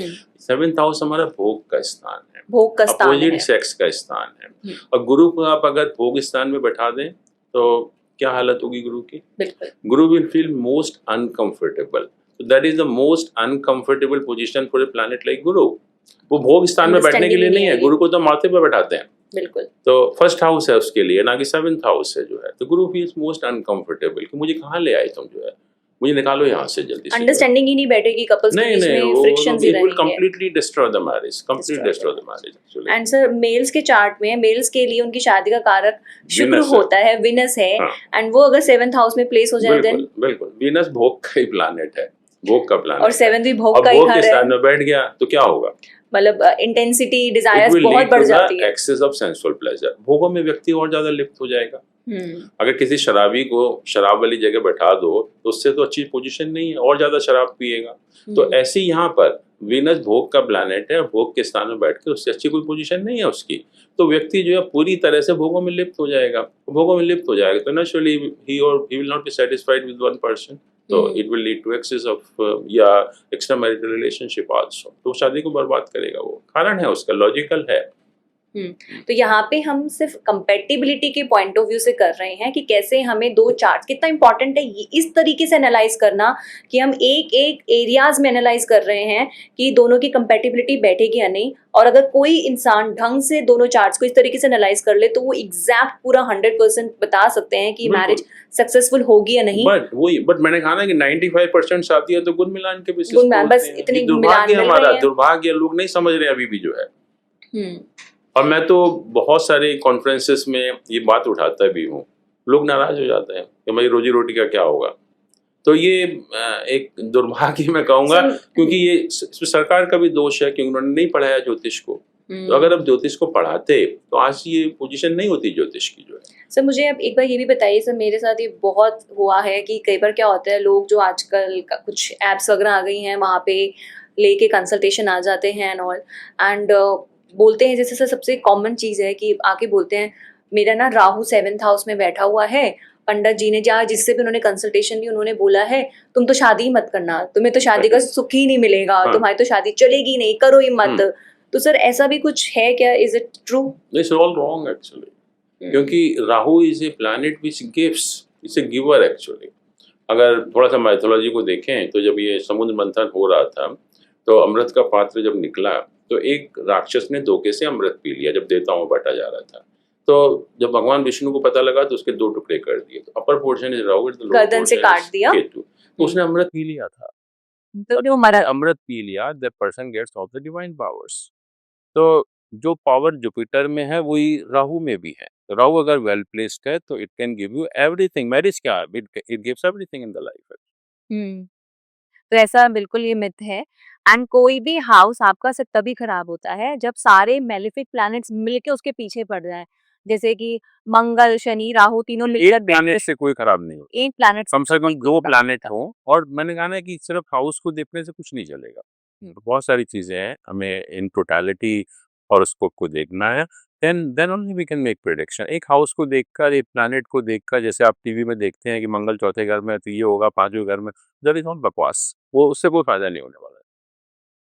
आंसर अगर सपोज करिए सर, आपने बताया अब जैसे गुरु किसी फीमेल के लिए उनकी शादी का कारक हो गया, आंसर अगर गुरु बिल्कुल अस्त हो गया या बैडली अफ्लिक्टेड है चार्ट में, उस फीमेल के लिए नीच का है, तो फिर इसका मतलब सर ये है कि उनको शादी का सुख नहीं मिलेगा, ऐसा? नहीं, ये नहीं है कि शादी का सुख नहीं मिलेगा। मैंने कहा कि जुपिटर अगर 7th हाउस में होता है तब शादी में प्रॉब्लम होती है। Jupiter is a planet of prosperity. और जब हम लोग शादी की बात करते हैं और अगर हम लड़की की तलाश में हैं, तो अगर उसका जुपिटर अच्छा है, उच्च का है या वेल प्लेस्ड है, तो साक्षात लक्ष्मी है। नहीं सर, अगर उल्टा है, मैं लड़की की साइड से पूछ रही हूँ। लड़की का है तो मतलब जहाँ हो जाएगी फैमिली में प्रॉस्पेरिटी नहीं आएगी जो हम एक्सपेक्ट करते हैं। अगर गुरु खराब है तो? गुरु खराब है तो बट सर उनको उनकी शादी तो होगी ना? शादी तो होगी, लेकिन जो प्रॉस्पेरिटी हम एक्सपेक्ट करते हैं शादी के बाद, जैसे मैंने कहा कि अगर 7th हाउस वेल प्लेस्ड है तो we can have a lot of prosperity in the life, वो नहीं मिलेगी। तो सर अगर इसका मतलब ये होगा कि किसी लड़के के चार्ट में अगर उनका शुक्र बिल्कुल अस्त है, तो यानी कि जो भी उनकी वाइफ, शादी तो होगी पर जो उनकी वाइफ आएंगी वो उनको उतने अच्छे से नहीं रख पाएंगे, जो बनता है वो इतनी अच्छी से ड्यूटीज नहीं निभा पाएंगे। मिलेगा क्योंकि कारक है दोनों। सुख नहीं मिलेगा तो मतलब हो जाएगी, बट होने के बाद भी अनबन रहेगी। जो अच्छा एक रिलेशनशिप होनी चाहिए, अफेक्शन रिलेशनशिप, वो नहीं रहेगी बस। तो मुझे सर आपकी बातों से ये समझ आ रहा है, जब भी आपको कुंडली मिलान करना है तो आपको सीधा-सीधा ये देखना है कि लड़की के चार्ट में गुरु कैसा है, लड़के के चार्ट में शुक्र कैसा है, first house, second house, fourth house, seventh, eighth, ninth and 12th houses जो हैं, दोनों की आपस में कंपैटिबिलिटी देखनी है। अगर दोनों के ही चार्ट में दोनों ही हाउसेस, सपोज करिए सेकंड हाउस दोनों के ही चार्ट में खराब है, तब हम आगे नहीं बढ़ेंगे। अगर किसी के एक के चार्ट में थोड़ा खराब है, एक के में अच्छा है, तब हम कर सकते हाँ, ज्योतिष शास्त्र में मैंने कहा कि बहुत डिटेल प्रोसीजर बताया हैं। गया, बिल्कुल, जो एक ऑर्डिनरी ज्योतिष नहीं कर सकता है। जब तक ये विद्वान ज्योतिष है, लर्नेड एस्ट्रोलॉजर है, वो ही हॉरोस्कोप मैच कर एंड सकता है। कहते हैं ना कि मेंटालिटी, थिंकिंग अलाइक होनी चाहिए। हाँ, और मैं तो कहता उसके लिए जरूरी भी है, हमें जानना भी चाहिए, क्योंकि marriage such an important aspect of life. हम लोग बेवकूफ बन रहे हैं बिल्कुल सर, और ज्योतिष को बदनाम कर रहे हैं, ज्योतिषी को भी बदनाम कर रहे हैं, यस सर। जबकि ऐसा है नहीं एक्चुअल में। ये तो एक डिवाइन नॉलेज है, उसका हम सही तरह से यूज ही नहीं कर पा रहे हैं। एंड मेंटल लेवल को चेक करने के लिए चंद्रमा से ये तो बहुत ज्यादा इंपॉर्टेंट है। मैंने ऐसा चार्ट देखा हुआ है जिसमें हस्बैंड का तो चंद्रमा जो है वो एग्जल्टेड हो गया है कि वो दो नंबर टॉरस राशि में चंद्रमा प्लेस एग्जल्टेड है। एंड वहीं लड़की के चार्ट में चंद्रमा से रिलेटेड एक दोष है, सपोज करिए केंद्रुम दोष है, तो बिल्कुल ही एक बंदा जिसका चंद्रमा अफेक्टेड है वो बंदा बहुत ज्यादा इमोशन हो जाता है, बहुत ज्यादा ओवर थिंकिंग है। जिनका चंद्रमा बहुत अच्छा है तो वो बहुत ज्यादा प्रैक्टिकल है, उनको लगता है यार ये हर बात पे रो रही है, यार इतना ऐसा क्या बोल रही है, तो बिल्कुल कंपेटिबिलिटी नहीं, आजकल तो मेंटल लेवल पर कंपेटिबिलिटी बहुत जरूरी बहुत ज्यादा जरूरी है। इसीलिए अगर इस तरीके से अगर कुंडली मिलान होगी तो आपको 100% पता चलेगा कि आगे फ्यूचर क्या है। और अगर आप उस तरीके से जो एब्सोल्यूट मतलब जो ऑब्सोल्यूट हो चुका है पीछे से, उस तरीके से चेक करेंगे तो आपको सही रिजल्ट नहीं मिलेगा। Right, right. सर आज के टाइम में अगर सर कोई ऐसा व्यक्ति है जो एस्ट्रोलॉजी में विश्वास नहीं रखता, लेकिन उसके बावजूद भी उस व्यक्ति को ये टेंशन रहती है कि उसके चार्ट में, एस्ट्रोलॉजी के चार्ट में कहीं मंगल दोष ना हो, पितृदोष ना हो या फिर काल सर्प दोष ना हो, तो इतना ज़्यादा खौफ आ चुका है लोगों में। जो विश्वास रखते हैं सर उनको तो टेंशन रहती ही है, जो एस्ट्रोलॉजी में विश्वास नहीं रखता अगर उसको भी पता चल जाए कि भाई तुम्हारे चार्ट में कुछ काल सर्प दोष जैसा दोष है, तो सर सबका विश्वास जाग जाता है, इतना फियर लोगों में है। तो प्लीज मुझे आप बताइए कि जो ये दोष हैं इनसे हमें डरना चाहिए एंड क्या ये हमारी पूरी जिंदगी तहस नहस कर सकते हैं अगर ये हमारे चार्ट में है? बिल्कुल, बहुत अच्छा प्रश्न है और सभी से संबंधित है, क्योंकि हम किसी भी जब सो कॉल्ड एस्ट्रोलॉजर के पास जाते हैं, 4 दोष हैं और वो कुछ ना कुछ उसमें से जब समझ में नहीं आता तो वो एक दोष बता देता है। एक तो पितृदोष है, बहुत कॉमन है। दूसरा मंगल दोष है। तीसरा काल सर्प दोष है। और आजकल मैं एक देख रहा हूँ एक और दोष और शुरू हो गया, स्त्री दोष। अच्छा तो ये सब हैं क्या बेसिकली? Yes. अब मैं थोड़ा सा बताना चाहूँगा। जैसे काल सर्प दोष है। काल सर्प दोष का मतलब होता है कि जब सारे प्लैनेट राहु केतु एक्सिस के एक तरफ होते हैं, और जब सारे प्लैनेट एक तरफ हैं, और हम अक्सर क्या होता है कि एक प्लैनेट बाहर है, 2 प्लैनेट बाहर है, तो हम किसी भी एस्ट्रोलॉजर के पास जाते हैं तो कहता है आंशिक है, और आपको कहीं ना कहीं नासिक में या गढ़गंगा में या त्र्यंबकेश्वर में आपको ले जाता है, उपाय कराता है, और जो भी लाइफ में प्रॉब्लम होती है वो कहता है कि इसी की वजह से है। तो इसमें 2 चीज़ें मैं आपको बताना चाहूँगा कि पहली चीज़ तो ये है कि काल सर्प दोष is not a cause of all the problems. जो हमारी डे टू डे लाइफ में प्रॉब्लम होती है उससे कोई लेना देना नहीं है। और जब हम सारे प्लैनेट एक तरफ हैं तो अगर हम कॉमन सेंस भी लगाएं, जब सब चीज़ें एक तरफ हो जाएंगी तो कुछ इम्बैलेंस होगा लाइफ में। बिल्कुल बिल्कुल इम्बैलेंस होगा। तो काल सर्प दोष का अर्थ यही होता है कि लाइफ में कुछ ना कुछ आपकी लाइफ का इम्पॉर्टेंट जो एस्पेक्ट है वो मिसिंग होगा। किसी को संतान का सुख नहीं हो, किसी को माँ का सुख नहीं हो, किसी को पिता का सुख नहीं हो, किसी को हेल्थ का सुख नहीं हो, किसी को बच्चों का सुख ना हो, तो कहीं ना कहीं इम्बैलेंस होता है लाइफ में। लेकिन काल सर्प दोष का हमारी डे टू डे लाइफ में कोई अंतर नहीं होता। I can cite to hundreds of example जिसमें काल सर्प दोष है। पंडित नेहरू के भी काल सर्प दोष था। धीरू भाई अंबानी के चार्ट में काल सर्प दोष है। Dhiru Ambani, and I can show you so many IAS officers, they all have काल सर्प दोष। तो पूरी लाइफ पे इम्पैक्ट नहीं होगा, ये हमारा किसी एक एस्पेक्ट पे ये हो हम लोग सकता है। जो बेवकूफ बनते हैं कि काल सर्प दोष है और नहीं भी होता तो बना देते हैं आंशिक, एक प्लैनेट बाहर है, 2 प्लैनेट बाहर है, और आपको बड़े बड़े उपाय कराते हैं, और फिर आप देखते हैं फर्क तो पड़ा नहीं, पड़ेगा भी नहीं, क्योंकि लॉजिकल भी नहीं है। तो जो होना है बाय दैट टाइम हो जाता है, जो इम्बैलेंस होता है। और उसके लिए कहते हैं कि राहु जिस हाउस में होता है या राहु जिस हाउस से एसोसिएटेड होता है उससे कनेक्टेड जो हमारे सिग्निफिकेशंस होते हैं, कारकत्व होते हैं, उसमें कुछ ना कुछ इम्बैलेंस होता है। मान लीजिए राहु 5वें घर से एसोसिएटेड है तो संतान संबंधी कुछ इम्बैलेंस हो सकता है। 7वें घर से कनेक्टेड है तो शादी में कुछ प्रॉब्लम हो सकती है। तो कोई ना कोई इम्बैलेंस तो होगा। लेकिन ये कहना कि डे टू डे लाइफ में जो प्रॉब्लम होती है उसके लिए कालसर्प दोष रिस्पॉन्सिबल एंटायरली रॉन्ग है। तो सर ऐसे में क्या कर सकते हैं इसीलिए अगर हमें कालसर्प दोष का उपाय करना है तो that has to be done from the very beginning. बच्चे के टाइम से उपाय करना पड़ेगा, तब जाकर उसका कुछ फ़ायदा हो सकता है कि इम्बैलेंस को हम टाल सकें। लेकिन जब इम्बैलेंस हो गया यंग एज में तो आप कितने भी पूजा करिए, कहीं भी जाइए, कुछ फ़र्क नहीं पड़ने वाला उससे जो है। और कहते हैं कि जो राहु है जिसके कारण दोष होता है, राहु सबसे ज़्यादा खुश अपने मंत्र से होता है। और राहु का मंत्र है ओम ह्राम ह्रीम ह्रोम सह राहुवे नमः जो है। राहुवे नमः। और दूसरा ये है कि इस सभी के लिए आई थिंक इम्पॉर्टेंट है और ये सारे लोग जानते भी नहीं हैं कि अगर हम एक छोटा सा चांदी का सर्प बना लें, बहुत छोटा सा जो है, जो दिखाई भी नहीं दे, बहुत छोटा सा, और उसकी एक आंख गोमेद की हो, एक आंख कैटसाई की हो, उसको बच्चे को शुरू से आप पहना दीजिए, तो then you see the difference for Kalsarp dosh कि जो इम्बैलेंस जो है वो काफी हद तक कम हो जाएगा जो है। तो उपाय जो करना पड़ेगा हमें शुरू से करना पड़ेगा, ना कि जब यंग एज में जो इम्बैलेंस हो गया। और दूसरा हमें ये भी समझना पड़ेगा कि कालसर्प दोष is not a cause of day to day problems. जो लाइफ में मिलना है वो मिलेगा हमें। तो कालसर्प की दोष की वजह से कुछ नहीं रुकता लाइफ में, लेकिन इम्बैलेंस हो जाता है। तो बेसिकली ऐसा हुआ है कि सपोज करिए अगर आपके लग्न में राहु बैठा हुआ है एंड केतु आपके 7th हाउस में बैठा हुआ है, अब सारे के सारे प्लैनेट्स आपके एक ही तरफ बैठ गए, या तो इस तरफ बैठ के सारे या फिर इस तरफ बैठ गए। अब जब सारे प्लैनेट्स इतने करीब होके बैठ रहे हैं तो ये भी हो सकता है कि जैसे कि शुक्र है वो मंगल और शनि के साथ बैठ गया तो वहां उसका इफेक्टिवनेस खत्म हो गई है। तो बेनिफिक प्लैनेट पे जितने बेनिफिट थे उतने फल नहीं दे पा रहे। बहुत सारे हमारे हाउसेज हैं जो खाली रह गए हैं, उन पे एस्पेक्ट नहीं आ पा रहा है, तो उसकी वजह से इम्बैलेंस जो है हमारा क्रिएट हो रहा है। एंड इसमें अगर आपको पता लगाना है कि कौन से लाइफ के एरियाज में प्रॉब्लम आएगी, तो हमें देखना है कि राहु कौन से घर में बैठा है, कौन से घरों को देख रहा है, तो यानी कि उन एरिया से आपकी लाइफ में प्रॉब्लम आ सकती है। इसमें सर ने एक बड़ी अच्छी रेमेडी बता दी है जो कि अगर आप बचपन से करते हैं तो इफेक्टिव है, अगर बड़े होने के बाद आपको पता चलता है तब रेमेडीज इतनी इफेक्टिव नहीं है। फिर भी अगर फायदा ही नहीं है करने, कोई फायदा नहीं है, मतलब वो चीज होके ही रहेगी। हाँ, हम बेकार में घूमते फिरते रहते हैं, कहाँ ले जाया जाता है हमको, कालसर्प के उपाय कराए जाते हैं, कोई फायदा नहीं है उनका जो है, कोई फायदा नहीं होता एक्चुअली। और ऐसे ही मंगल दोष है। यस सर, मंगल दोष। और मुझे कहना नहीं चाहिए लेकिन अब आपका ये प्रोग्राम है तो इसमें बताना भी पड़ेगा कि मंगल दोष की डेफिनेशन क्या है, जो लोग नहीं जानते एक्चुअली में, और कोई बताना भी नहीं चाहता एक्चुअली में।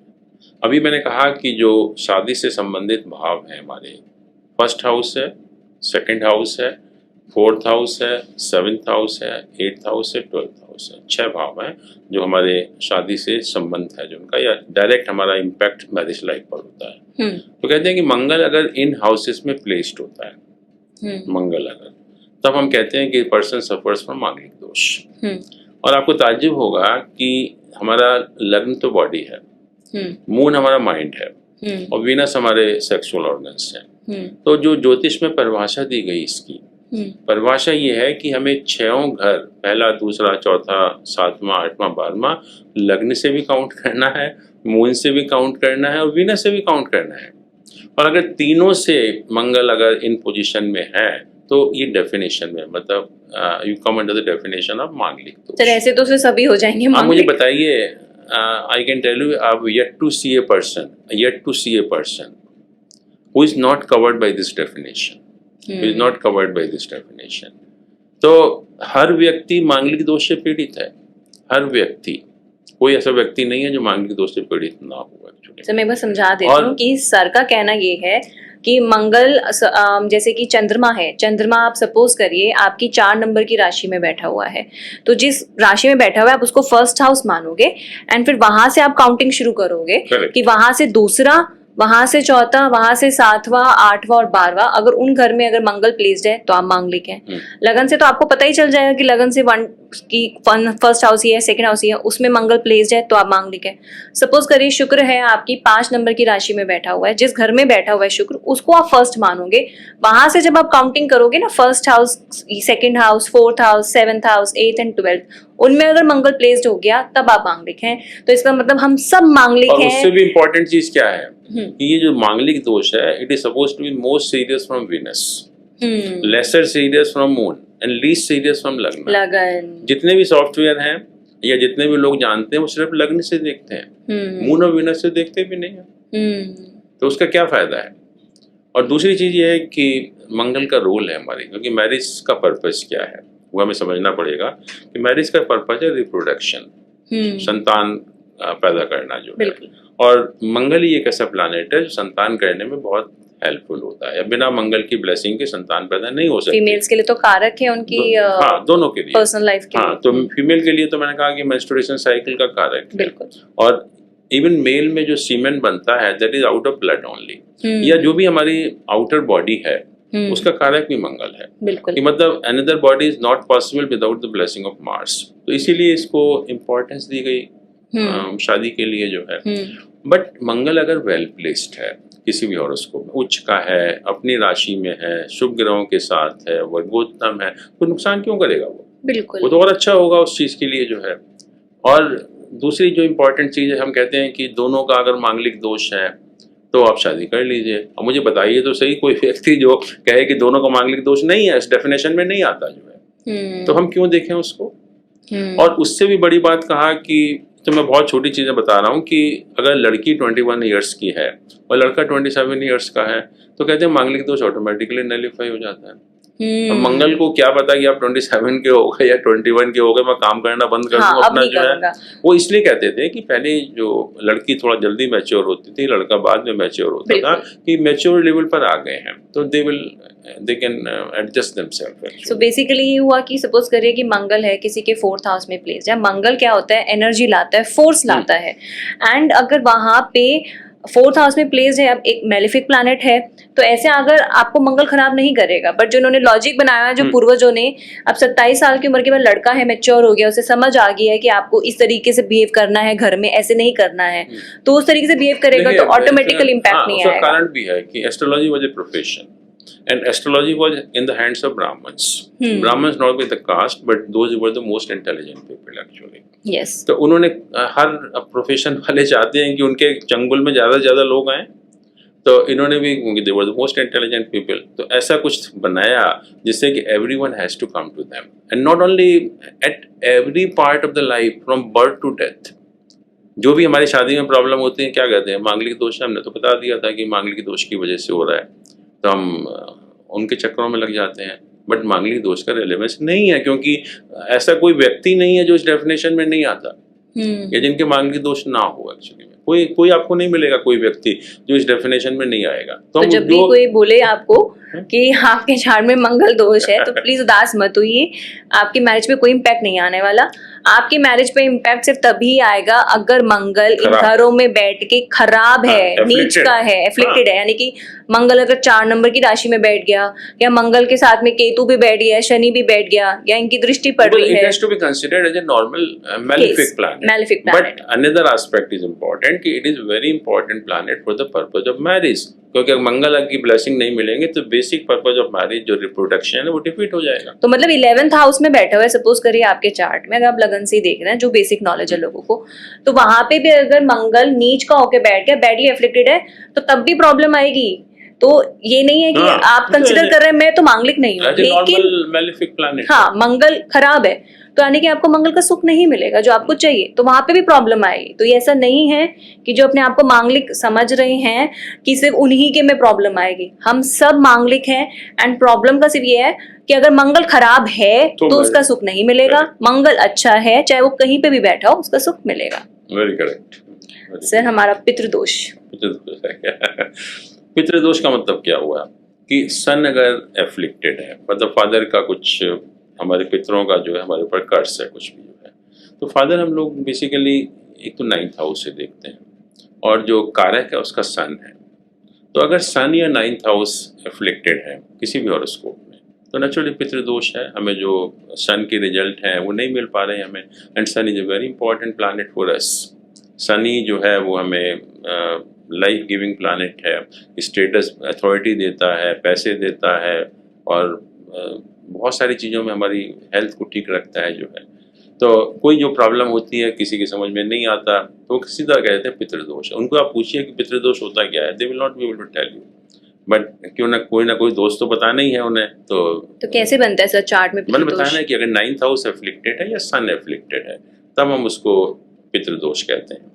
और एक मैंने कहा है कि आजकल स्त्री दोष भी शुरू हो गया। जब कोई लड़का जाता है कि तुम्हारे तो स्त्री दोष है, तुम्हें तो सुख मिलेगा ही नहीं, तो सिंपल सी बात है 7th हाउस अगर एफ्लिक्टेड है तो उसको हम कह देते हैं स्त्री दोष है जो है। तो ये 4 दोष आजकल बहुत वायरल हो रहे हैं, जहाँ भी देखते हैं हम लोग जो है। तो सर आपका कहना ये है कि पितृदोष भी मतलब इररिलेवेंट है, इररिलेवेंट मतलब कि इतना कुछ वो नहीं होगा। चारों दोषों में से कोई रेलिवेंट नहीं है। मेरा जो कहने का पर्पज ये है कि what you have to do, you have to consult a learned astrologer, और उसके हिसाब से आप बच्चे के पैदा होने के बाद उसकी जब जन्म पत्री दिखाएंगे तब तो फायदा होगा आपको जो है। और अगर वो टाइम निकल गया, इसीलिए जो हम कहते हैं ना ज्योतिष है, it's important for the self management.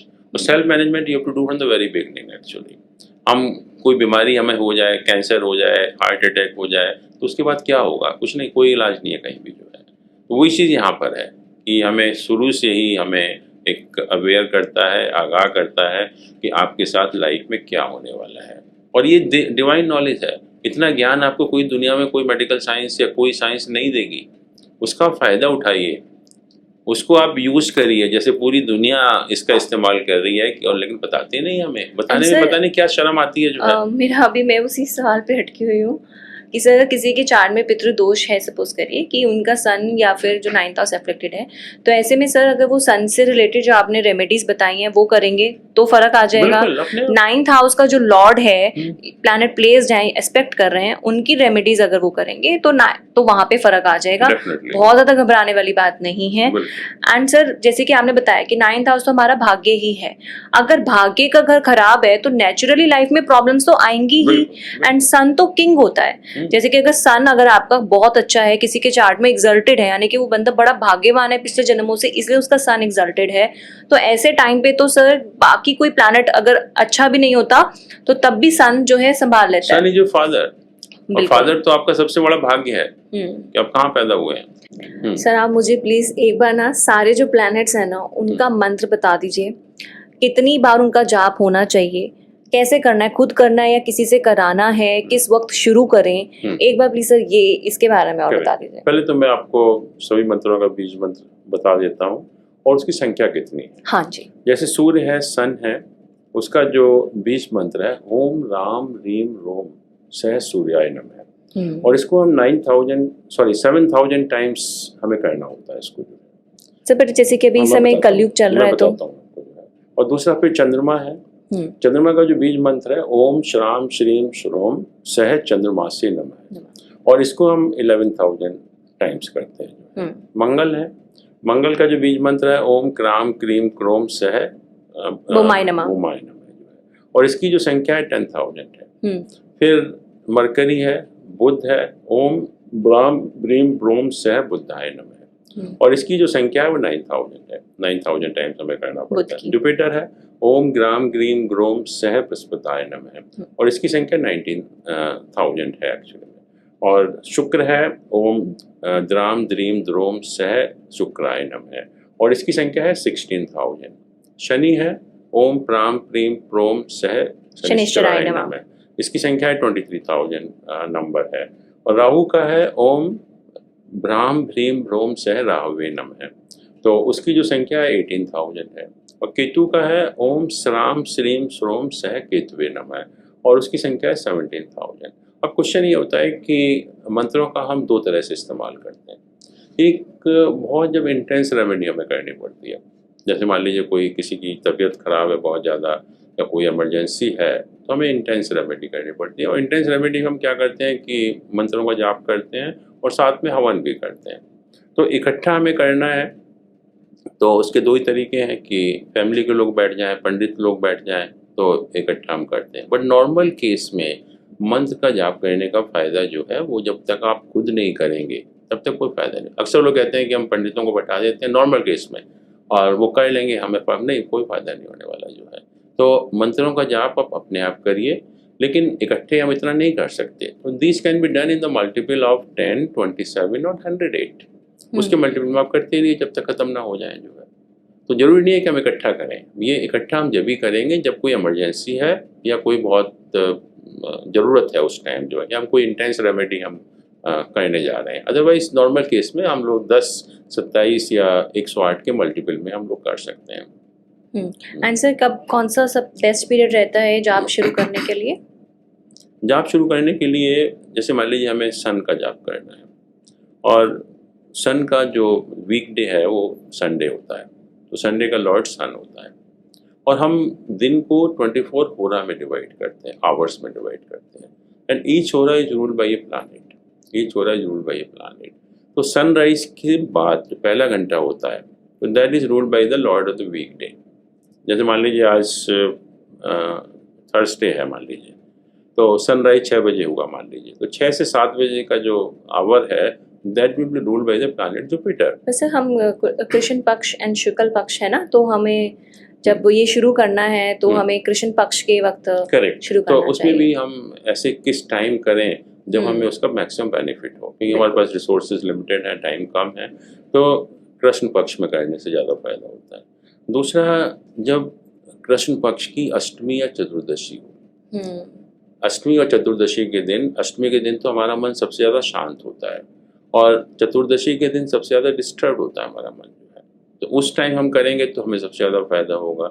Sankranti है, जब सनराइज राशि परिवर्तन कर रहा हो उस टाइम करिए आप जो है, या भद्राकरण है, या जो अपना नक्षत्र है, या जब एक्लिप्स हो रहे हैं, सूर्य ग्रहण चंद्र ग्रहण पड़ रहा हो उस टाइम करिए। तो उस टाइम स्टार्ट करेंगे तो उस टाइम आपको मंत्र करने का सबसे ज़्यादा फायदा होगा। कि हमने ऑलमोस्ट सारी रेमेडीज कवर कर ली हैं, हर प्लैनेट से रिलेटेड है, कैसी करनी चाहिए, कौन सी नहीं करनी चाहिए। हमने जेमस्टोन्स के बारे में जो इतना हॉट टॉपिक है उसके बारे में डिस्कस कर लिया है, हमने हमारे दोषों को डिटेल में डिस्कस कर लिया है, कुंडली मिलान हमें कैसी करनी चाहिए वो, एंड एक्चुअली में एस्ट्रोलॉजी का क्या इम्पैक्ट है, क्या रोल है हमारी लाइफ में, हमने वो डिस्कस किया है। मैं तो सर से बात करती रहती हूँ तो ये नॉलेज में गेन करती रहती हूँ। आज आप लोगों को भी इतनी अच्छी information, in depth information astrology के टॉपिक पे सर से मिल गई है। आई होप आप सबने भी हमारा ये पॉडकास्ट अच्छे से सुना हो और इन्जॉय किया हो जितना मैंने इन्जॉय किया है सर से बात करके। Thank you so much Shivani ji. अगर आपको हमारा पॉडकास्ट पसंद आया हो, सारी इन्फॉर्मेशन अच्छी लगी हो, तो प्लीज़ अभी के अभी हमें सब्सक्राइब करिए और बेल आइकन को क्लिक करिए।